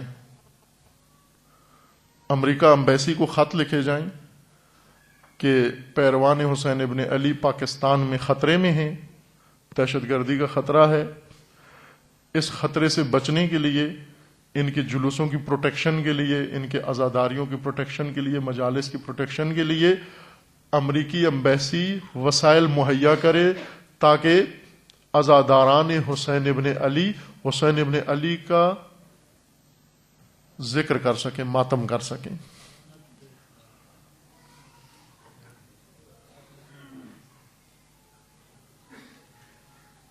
کیا تھا اور کیا ہو گیا؟ حسین ابن علی جو فرماتے ہیں کہ انی لا اری الموت الا سعادتا والحیات مع الظالمین الا برما، میں موت کو اپنے لیے سعادت سمجھتا ہوں اور ظالموں کے ساتھ رہنے کو ننگ و عار سمجھتا ہوں۔ اسی حسین کا نام لینے کے لیے آج یہاں تک پیروئے حسین آ جائے، عزادار حسین آ جائے، یا حسین کے نام پر لوگوں کو دھوکہ دینے والا اس حد تک پست ہو جائے کہ یزید زمانہ سے، شمر زمانہ سے جا کر درخواست کرے کہ ہم حسین ابن علی کی مجلس کرنا چاہتے ہیں، ہمیں تحفظ دیا جائے، وسائل آپ مہیا کریں ہمارے لیے۔ یہ کیا ہوا؟ کیا داستان تھی؟ کیا بن گئی؟ اگر کربلا حجت نہ ہو تو پھر تو ٹھیک ہے، ہم ہر قسم کے ساتھ رہ کر، ہر طرح سے رہ کر، مقصود صرف عزاداری کرنا ہے، رسم بجا لانا ہے۔ یہ رسم اگرچہ شمر کی تحفظ کے تحت ہی کیوں نہ ہو، ہم شمر کو کہیں کہ تو آ ہمیں تحفظ دے تاکہ ہم حسین کر سکیں، ہم یزید کو کہیں کہ تو آ ہمیں بچا، ہمیں تحفظ دے تاکہ ہم حسین کر سکیں۔ حسین حجت بالغہ خدا ہے، فللہ الحجت البالغہ، اللہ کی حجت کبریٰ، اللہ کی حجت عظمیٰ حسین ابن علی ہیں۔ حسین ابن علی کے ہوتے ہوئے، کربلا کے ہوتے ہوئے انسان کے پاس جواز نہیں رہ جاتا ہر تفکر کا، ہر زندگی کا، ہر سمجھوتے کا، خصوصاً ظلم کے ساتھ سمجھوتے کا۔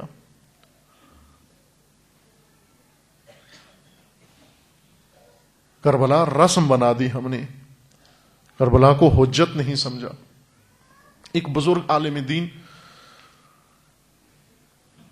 بہت پہلے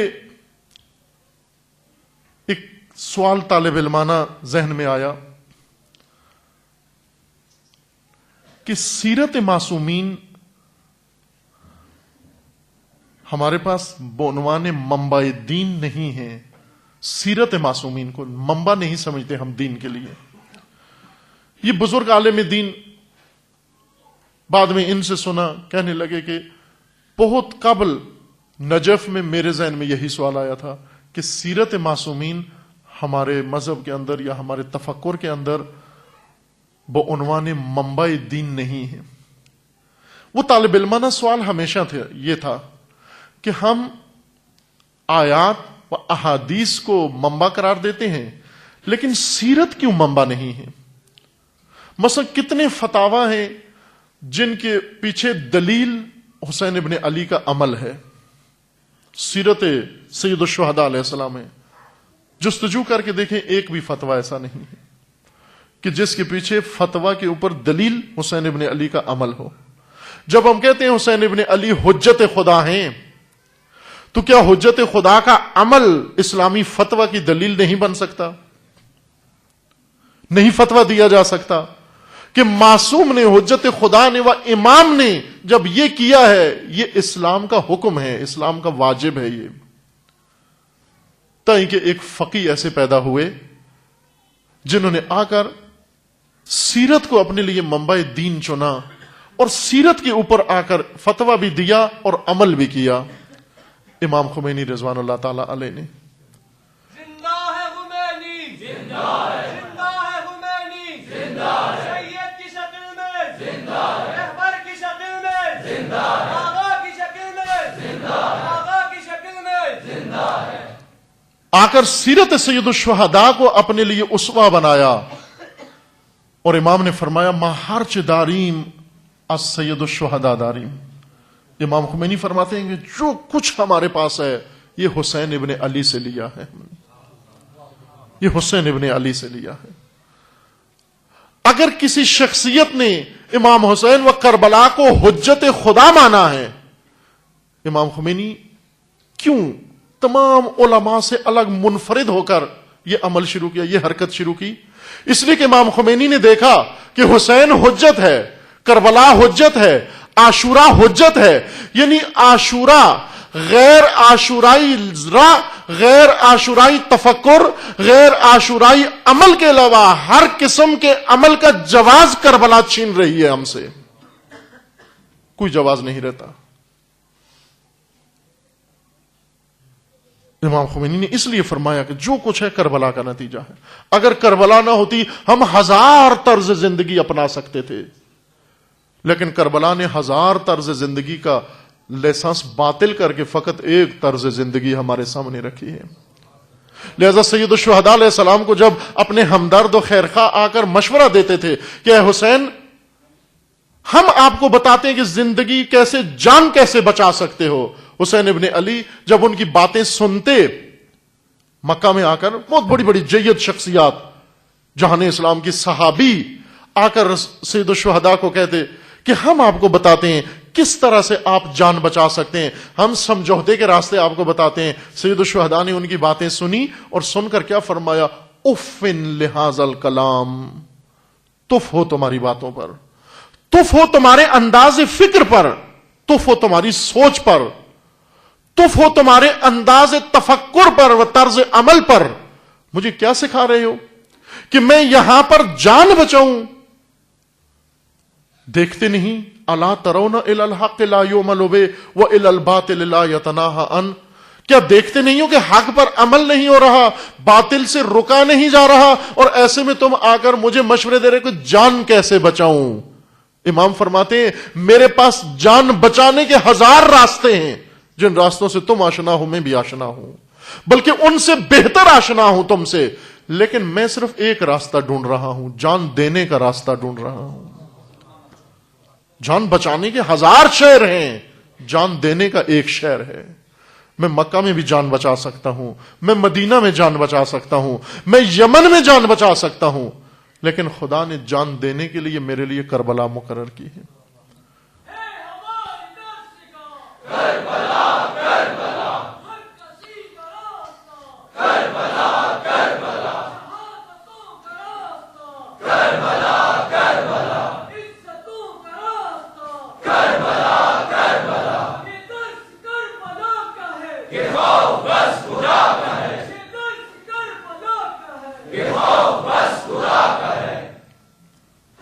میں جان دینے کا راستہ ڈھونڈ رہا ہوں، میں جان بچانے کا راستہ ڈھونڈ رہا ہوں. کیوں؟ اس لیے کہ اب زندگی کے سارے جواز، اس راہ کے علاوہ ہر طرح کی زندگی کا جواز ختم ہو گیا ہے، اور میں حجت ہوں تمہارے لیے.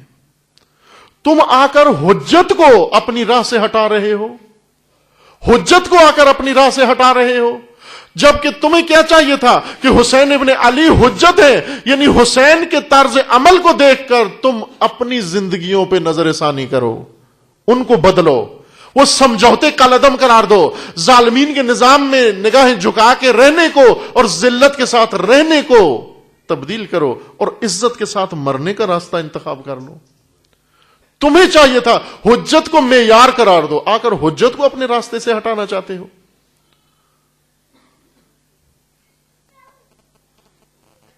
کربلا کو حجت بنانا عزیزان اسی کے اندر سرفرازی ہے. امام خمینی نے یہی کام کیا، اور امام نے فرمایا ہر ملت کے لیے کربلا حجت ہوگی. جس دن عاشورہ حجت ہو گیا ہمارے لیے، ہمیں آزادی کا راستہ، ہمیں عزت کا راستہ مل جائے گا. لیکن جب تک کربلا رسم ہے ہمارے آبا کی، جب تک عاشورہ و عزاداری رسم آبا ہے، اور جب تک یہ مجالس بزم ازا ہیں، رسم ازا و بزم ازا، حسین کی حجت ان کے اندر موجود نہیں ہوتی. حسین کی حجت اس وقت ہوتی ہے کہ جب انسان رسم و بزم سے نکل کر رزم کربلا کا آغاز کر دے. کربلا رزم ہے، عاشورہ رزم ہے، عاشورہ بزم نہیں ہے. امام علیہ السلام نے اس رزم کا آغاز کیا.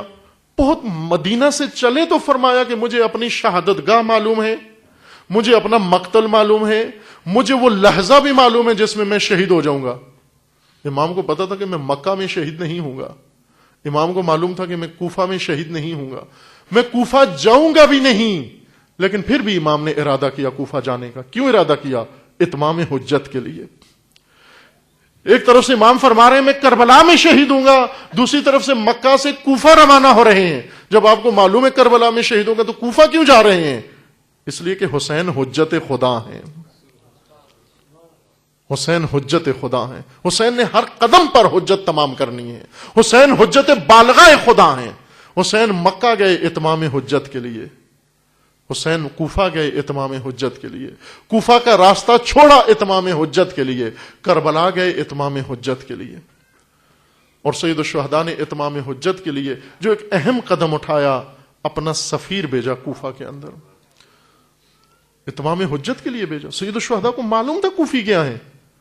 جب بعض صحابہ نے آ کر بتایا مدینے کے اندر بھی اور مکہ کے اندر بھی کہ کوفیوں پر آپ اعتماد نہ کریں, کوفی قابل اعتماد نہیں ہیں, سید الشہداء نے فرمایا کہ تم مجھے کوفیوں کے بارے میں سمجھاتے ہو, کوفیوں نے میرے بابا کے ساتھ دغا کی ہے, کوفیوں نے میرے بھیا کے ساتھ بے وفائی کی ہے, مجھ سے زیادہ کون آشنا ہے کوفیوں کے مزاج سے. پھر لوگ حیران تھے کہ آپ آشنا بھی ہیں کوفی مزاج سے اور پھر کوفہ جانے کی نیت کی ہوئی ہے, کوفہ جانے کا ارادہ کیا ہوا ہے. اس لیے کہ ان کی سوچ حسین کی سوچ نہیں تھی. حسین کچھ اور سوچ رہے تھے, وہ کچھ اور سوچ رہے تھے. حسین حجت خدا ہیں. حجت خدا کا کام ہے کہ وہ ہر مدعی کے خلاف حجت بن کر ظاہر ہو جائے, ہر مدعی کے خلاف. کوفی مدعی تھے, خط لکھے, 18,000 خط لکھے. کوفیوں نے 18,000 خط لکھے, 18,000 دستخط کیے. ان 18,000 کے خلاف حجت بن کر جانا حسین کے لیے ضروری تھا. ان 18,000 خطوط کے جواب میں مسلم ابن عقیل کو بھیجا اپنا سفیر بنا کر.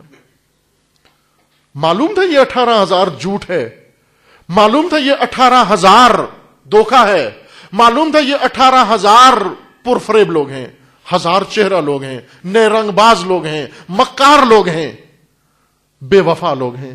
لیکن یہ 18,000 اگر حسین کوفہ میں اپنا سفیر نہ بھیجتے, یہ 18,000 آج سب جید صحابی ہوتے, یہ 18,000 آج سارے نمونہ رول ماڈل ہوتے. یہ 18,000 پر آج ہم شہداء کربلا کی مجلس کے بجائے ان 18,000 کی مجلس پڑھ رہے ہوتے. آج ہم کوفیوں کے قصیدے پڑھ رہے ہوتے, آج ہم کوفیوں کا ذکر کر رہے ہوتے, آج ہم ان پر درود و سلام پڑھ رہے ہوتے. کس نے کوفیوں کو رسوا کیا؟ حجت خدا نے. حجت خدا, حجت کہتے ہی اس کو ہیں کہ جس نے غیر الہی رویہ اپنایا ہوا ہے, حسین اس کے چہرے سے نقاب ضرور الٹیں گے.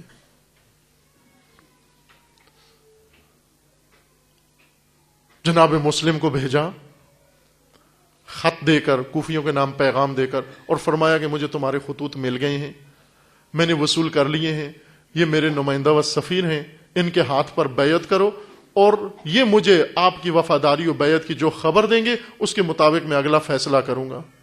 جناب مسلم چلے گئے کہ یہ خود ایک داستان ہے جس کو تجزیہ کی ضرورت ہے. کسی فرصت میں اللہ تعالیٰ نے توفیق دی, انشاءاللہ عرض کروں گا. جناب مسلم کا کردار اس نہضت و تحریک کے اندر, جناب مسلم روانہ ہو گئے. راستے میں ایک جگہ ذرا سختیاں تھیں. جناب مسلم کے 2 ساتھی پیاس کی وجہ سے جان خدا کو دے بیٹھے. ایک بچ گئے, جناب مسلم اسے ایک ساتھی کے ساتھ کوفہ گئے. ایک مقام پر جناب مسلم نے خط لکھا سید الشہداء کو. خط کیا تھا؟ استعفا تھا اپنا, کہ یہ ماموریت بہت دشوار ہے, بہت سنگین ہے, اگر آپ مصلحت سمجھیں تو مجھے معاف رکھیں, مجھ سے یہ ذمہ داری لے لیں آپ.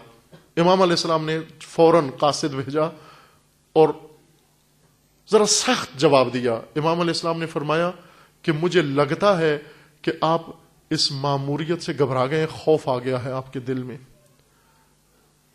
میں امام و پیشوا تیرا تجھے حکم دیتا ہوں کہ اپنی ماموریت کو جاری رکھو اور کوفہ جاؤ.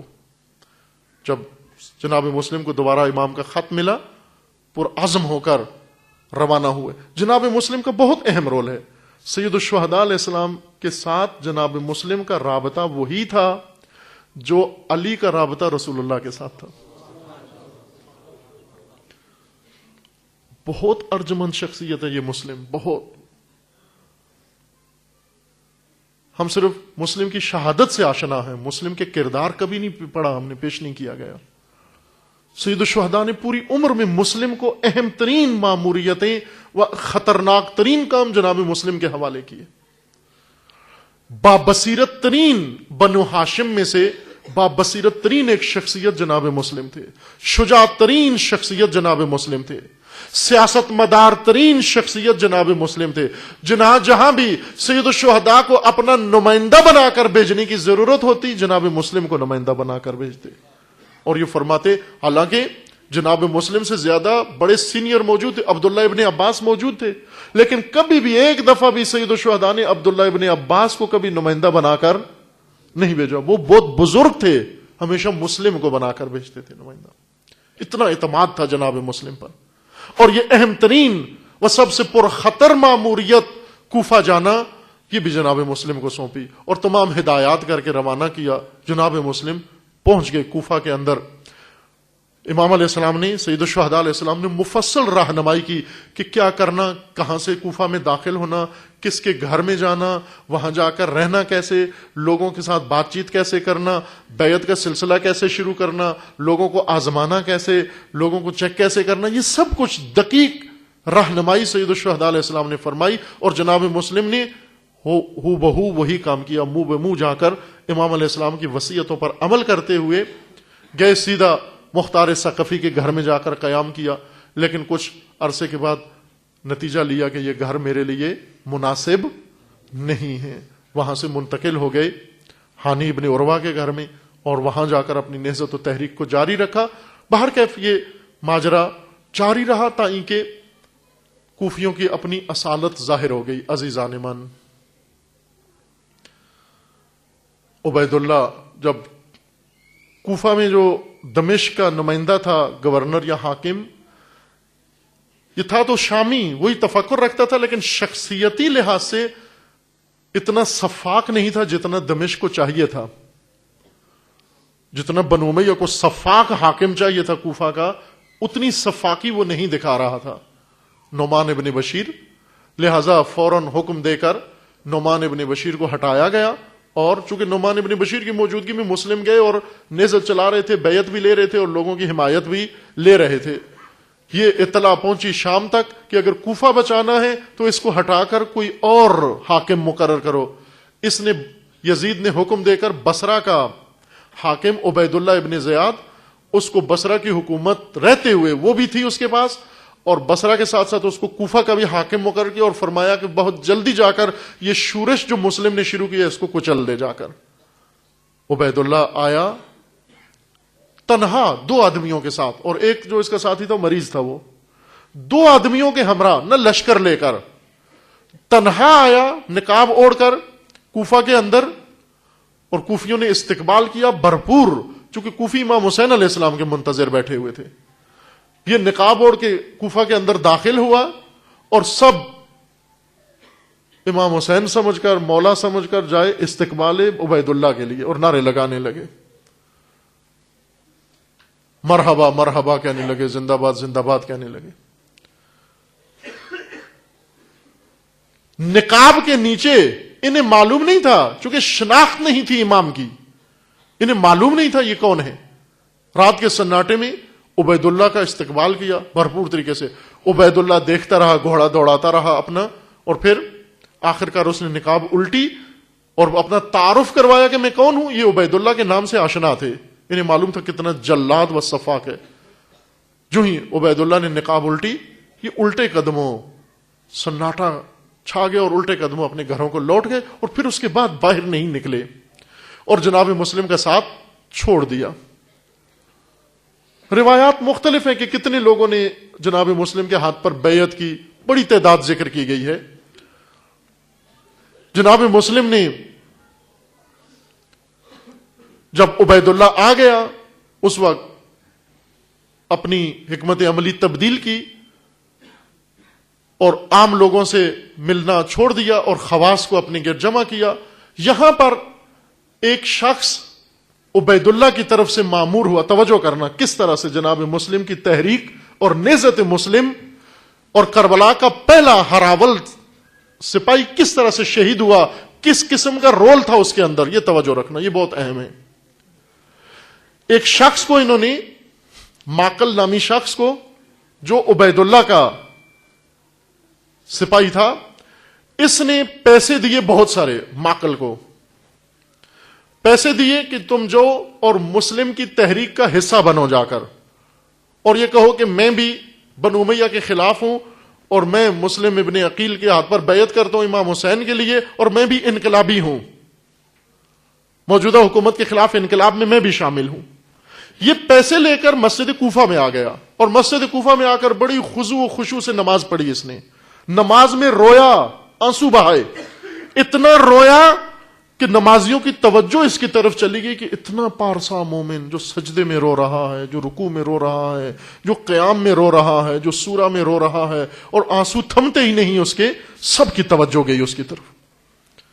پوچھنے لگے کون ہو؟ اس نے جعلی طور پر ایک علاقہ قبیلہ بتایا کہ میں وہاں سے آیا ہوں اور وہاں پر امام حسین علیہ السلام کے ماننے والے بہت ہیں, بنو امیہ کے ستم کے ستائے ہوئے لوگ ہیں, اور وہ سب کے سب چاہتے ہیں کہ امام حسین سے آ کر مل جائیں. تو ہمارے علاقے میں اطلاع پہنچی ہے کہ کوفہ میں سفیر حسین آئے ہیں. میں آیا ہوں ان لوگوں کی نمائندگی کرتے ہوئے جو ہزاروں کی تعداد میں بڑے قبائل ہیں کہ وہ بھی شامل ہونا چاہتے ہیں اس تحریک کے اندر. میں ان کا نمائندہ بن کر آیا ہوں اور ان لوگوں نے پیسے اکٹھے کیے ہیں اور یہ پیسے لا کر میں مسلم ابن عقیل کو دینا چاہتا ہوں, اور ان لوگوں نے مجھے تاکید کی ہے کہ یہ پیسے خود مسلم کو دینا ہے, کسی اور کو نہیں دینا. توجہ کرنا, تحریکوں میں, مذاہب میں امامت کو نقصان کہاں سے پہنچتا ہے, مسلک امامت کہاں سے نقصان اٹھاتا ہے, راہ امام حسین علیہ السلام کے اندر کہاں سے لوگ داخل ہوتے ہیں. پیسے لے کر آیا بہت سارے, تھیلیاں بھری ہوئی دیناروں کی, اور یہ وہ زمانہ تھا جب ان کو اشد ضرورت تھی, چونکہ جنگ کی تیاریاں کر رہے تھے, اسلحہ بنا رہے تھے, گھوڑے خرید رہے تھے اور جنگجو جمع کر رہے تھے. جناب مسلم کے کہنے پر کوفی, ان کو اشد ضرورت تھی پیسوں کی, لیکن عام لوگوں کو معلوم نہیں تھا کہ مسلم ہیں کہاں. انہوں نے کہا کہ ہم پہلی جگہ ہمیں معلوم ہے مختار کے گھر میں تھے, لیکن آج کل ہم وہاں جاتے ہیں وہاں موجود نہیں ہے. نئی جگہ کسی کو معلوم نہیں تھی کہ اس دوران یہ شخص روز آتا, 5 نمازیں مسجد کوفہ میں پڑھتا اور آ کر امام حضرت مسلم کے ساتھیوں یا جن لوگوں نے بیعت کی تھی, روز آ کر ان سے ملتا, گفتگو کرتا, بات چیت کرتا, تبادلہ خیال کرتا اور اپنے اخلاص کا اظہار کرتا کہ کون سا وہ دن ہوگا میں مسلم کے چہرے کی زیارت کروں, میں سفیر حسین کے ہاتھ پہ بیعت کروں, میں ان کی قدم بوسی کروں, میری جان نکل رہی ہے, میں لحظے شمار کر رہا ہوں, مجھ سے زندہ نہیں رہا جا رہا. اس طرح کے جذبات کا اظہار کرتا رہا. آخرکار ان سادہ لوگوں نے ملا دیا ان کو مسلم ابن اوسجا سے. مسلم ابن اوسجا, اس کو پوچھا کون ہو, تعارف, انٹرویو لیا اور مطمئن ہو گئے کہ یہ بڑا مخلص انسان ہے جو کئی دنوں سے آ رہا ہے اور اتنے پیسے لے کر آ رہا ہے اور جان دینے کے لیے تیار ہے, اور کہہ رہا ہے کہ میرے پاس ہزاروں سپاہی موجود ہیں, میں وہ بھی لے کر آؤں گا, میں کئی قبائل کا نمائندہ بن کر آیا ہوں. جناب مسلم کے پاس لے گئے, مسلم ابن اوسجا مسلم ابن عقیل کے پاس لے گئے, ہانی ابن عروہ کے گھر میں. یہ شخص وہاں چلا گیا اور جناب مسلم کے ہاتھ پر بیعت کی, پیسے دیے, رویا, اور پھر کئی دن تک یہ وہاں رہا, صبح و شام وہاں رہا, اور اس نے کہا کہ مجھے اپنی اصلی ٹیم میں شامل کریں آپ. تلوار کا بڑا دھنی تھا, اس نے وہاں کچھ اپنے فن کا مظاہرہ کیا, سب کا اعتماد اس نے حاصل کر لیا. یہ جاسوس تھا عبید اللہ کا. اس نے ایک دن اطلاع بھیج دی عبید اللہ کو کہ مسلم کی پناہ گاہ میں اس کے اندر موجود ہوں, فلاں گھر ہے, اور تم اور آ کر مسلم کو اسیر کر کے لے جاؤ. عبید اللہ آیا باہر کیف, اس اطلاع کے مطابق, چونکہ اس کو بتا کے آنا تھا. جو ہی اس نے اطلاع دی ہانی ابن عروہ کو کہ میں آنا چاہتا ہوں, چونکہ وہاں عبید اللہ کا ایک ہم سفر مریض بیٹھا ہوا تھا, شریک, اس کو دیکھنے کے لیے آنا تھا، اس کو بہانہ قرار دیا اس نے کہ میں اس کی عیادت کے لیے آ رہا ہوں۔ انہوں نے جناب مسلم کو مخفی کر دیا۔ عبید اللہ آیا، اس نے چاروں طرف دیکھا، کہیں مسلم نظر نہیں آ رہے۔ انہوں نے تیاری کی تھی، جناب مسلم سے کہا تھا کہ جب عبید اللہ آئے تو آپ اس پر وار کر کے وہیں پر اس کو قتل کر دو، یہ فتنہ یہیں ختم ہو جائے۔ لیکن جناب مسلم نے یہ کام نہیں کیا، فرمایا کہ ہم بنو ہاشم ہیں، ہماری شجاعت کا تقاضا یہ نہیں ہے کہ ہم کسی کو غفلت میں مار دیں، مجھے جب مرنا ہوا اس کو تو میں میدان میں سامنے آ کر اس کے سامنے کروں گا یہ کام، ابھی وقت نہیں آیا۔ وہ شخص اٹھ کے چلا گیا۔ باہر کیف جناب مسلم کو خبر ہوگی کہ یہ جگہ اب راز نہیں رہا، وہاں سے نکلے اور اب کسی مقام کی تلاش میں ہیں کہ آہستہ آہستہ کوفی گرنا شروع ہو گئے۔ چونکہ حانی ابن عروہ کو پکڑ کے لے گئے عبید اللہ کے سپاہی اور جا کر سزا دی، اور چند اور بزرگوں کو سخت سزا دی انہیں۔ جب کوفیوں کے اندر پتہ چل گیا کہ جناب مسلم کے ساتھ دینے والے سارے شناختہ ہو گئے ہیں، ان کی پہچان ہو گئی ہے، پکڑے جا چکے ہیں، آہستہ آہستہ آہستہ کر کے سب غائب ہو گئے۔ روایات میں ہے کہ مغرب کا وقت ہو گیا اور جناب مسلم نماز مغربین کے لیے آئے۔ جب مغرب کی نماز پڑھی تو مثلا 100 لوگ یا سینکڑوں لوگ تھے، اور جب مغرب کی نماز پڑھی تو 6 لوگ تھے، اور جب عشاء کی نماز پڑھی، جب عشاء کی نماز پڑھ کے فارغ ہوئے تو ایک بھی نہیں تھا۔ یہ شیعہ تھے، یہ کوفی شیعہ تھے۔ دیکھا عبید اللہ آ گیا ہے، اب سخت ہے، ایک بھی نہیں تھے۔ جناب مسلم نکلے مسجد سے، اب کہیں پناہ گاہ نہیں ہے کوفہ کی گلیوں میں، کبھی ایک گلی میں گئے، کبھی اندھیرے میں دوسری گلی میں، خستہ ہو کر تھک کر ایک مکان کے سامنے جا کر بیٹھ گئے۔ یہ مکان ایک خاتون کا تھا، اس کا نام توآ تھا۔ توآ اپنے بیٹے یا داماد کی منتظر تھی، رات دیر ہو چکی تھی، وہ گھر نہیں آیا، یہ بار بار دروازے کھول کے دیکھتی تھی وہ آیا یا نہیں آیا۔ ایک دفعہ جو اس نے دروازہ کھولا تو دیکھا کہ ایک جوان اس کے گھر کے سامنے رات کے سناٹے میں بیٹھا ہے۔ کہنے لگی اے جوان، میں اکیلی خاتون ہوں، تو میرے گھر کے سامنے بیٹھا ہے، مہربانی کر کے یہاں سے اٹھ کے چلا جا۔ جوان سر نہیں اٹھاتا، سر زانووں میں رکھ کے بیٹھا ہوا ہے۔ دروازہ بند کر دیتی ہے، پھر کھولتی ہے، پھر اپنا درخواست دہراتی ہے، پھر جوان نہیں بولتا، پھر دروازہ بند کر دیتی ہے۔ تیسری دفعہ پھر جب اس نے دروازہ کھولا تو جوان نے سر اٹھا کے کہا کہ اے توآ، اگر ہو سکتا ہے تو پانی پلا دے تھوڑا سا مجھے۔ اندر گئی، کاسا آب بھر کے لے کر آئی، جوان کو پیش کرتی ہے، پانی پیا، شکریہ ادا کیا، کہنے لگی اب میں آپ سے تقاضا کرتی ہوں، تو نے پانی بھی پی لیا، مہربانی کر کے میرے گھر کے سامنے سے اٹھ کے چلا جا۔ جوان نے اٹھتے ہوئے کہا کہ توآ، تو یہ تو کہتی ہے اٹھ کے چلا جا، لیکن یہ نہیں بتاتی کہ کہاں جاؤں، کہاں جاؤں، کدھر جاؤں۔ کہنے لگی کیا تو کوفہ کے رہنے والا نہیں ہے، غریب ہے، مسافر ہے؟ کہنے لگا ہاں میں غریب ہوں، مسافر ہوں، میں یہاں کا رہنے والا نہیں ہوں۔ کہاں سے آیا ہے؟ جناب مسلم نے فرمایا میں مدینے سے آیا ہوں، میں حسین کا سفیر مسلم ابن عقیل ہوں، میں علی کا بھتیجا عقیل کا بیٹا ہوں۔ تو وہ نے کہا تو مسلم ہے، تیرے ہاتھ پر تو ہزاروں لوگوں نے بیعت کی، وہ لشکر کہاں گیا، وہ پیروکار کہاں گئے، وہ جنگجو کہاں گئے، وہ سردار کہاں گئے؟ کہا تو دیکھ رہی ہے یہ کوفہ ہے، یہ کوفہ ہے۔ معذرت کر کے اٹھا کے اپنے گھر کے اندر لے گئی، ایک کمرے میں جگہ دی، بستر لگا کے دیا۔ روایات میں ہے کہ مسلم خستہ تھے، تھکے ہوئے تھے، جلدی سو گئے۔ اتنے میں اس اسنا میں اس کا داماد یا بیٹا واپس آ گیا۔ عالم خواب میں جناب مسلم نے خواب دیکھا، اس خواب کے اندر رسول اللہ کو دیکھا، امیر المومنین کو دیکھا، حضرت زہرا کو دیکھا، امام مجتبیٰ کو دیکھا، سب مل کر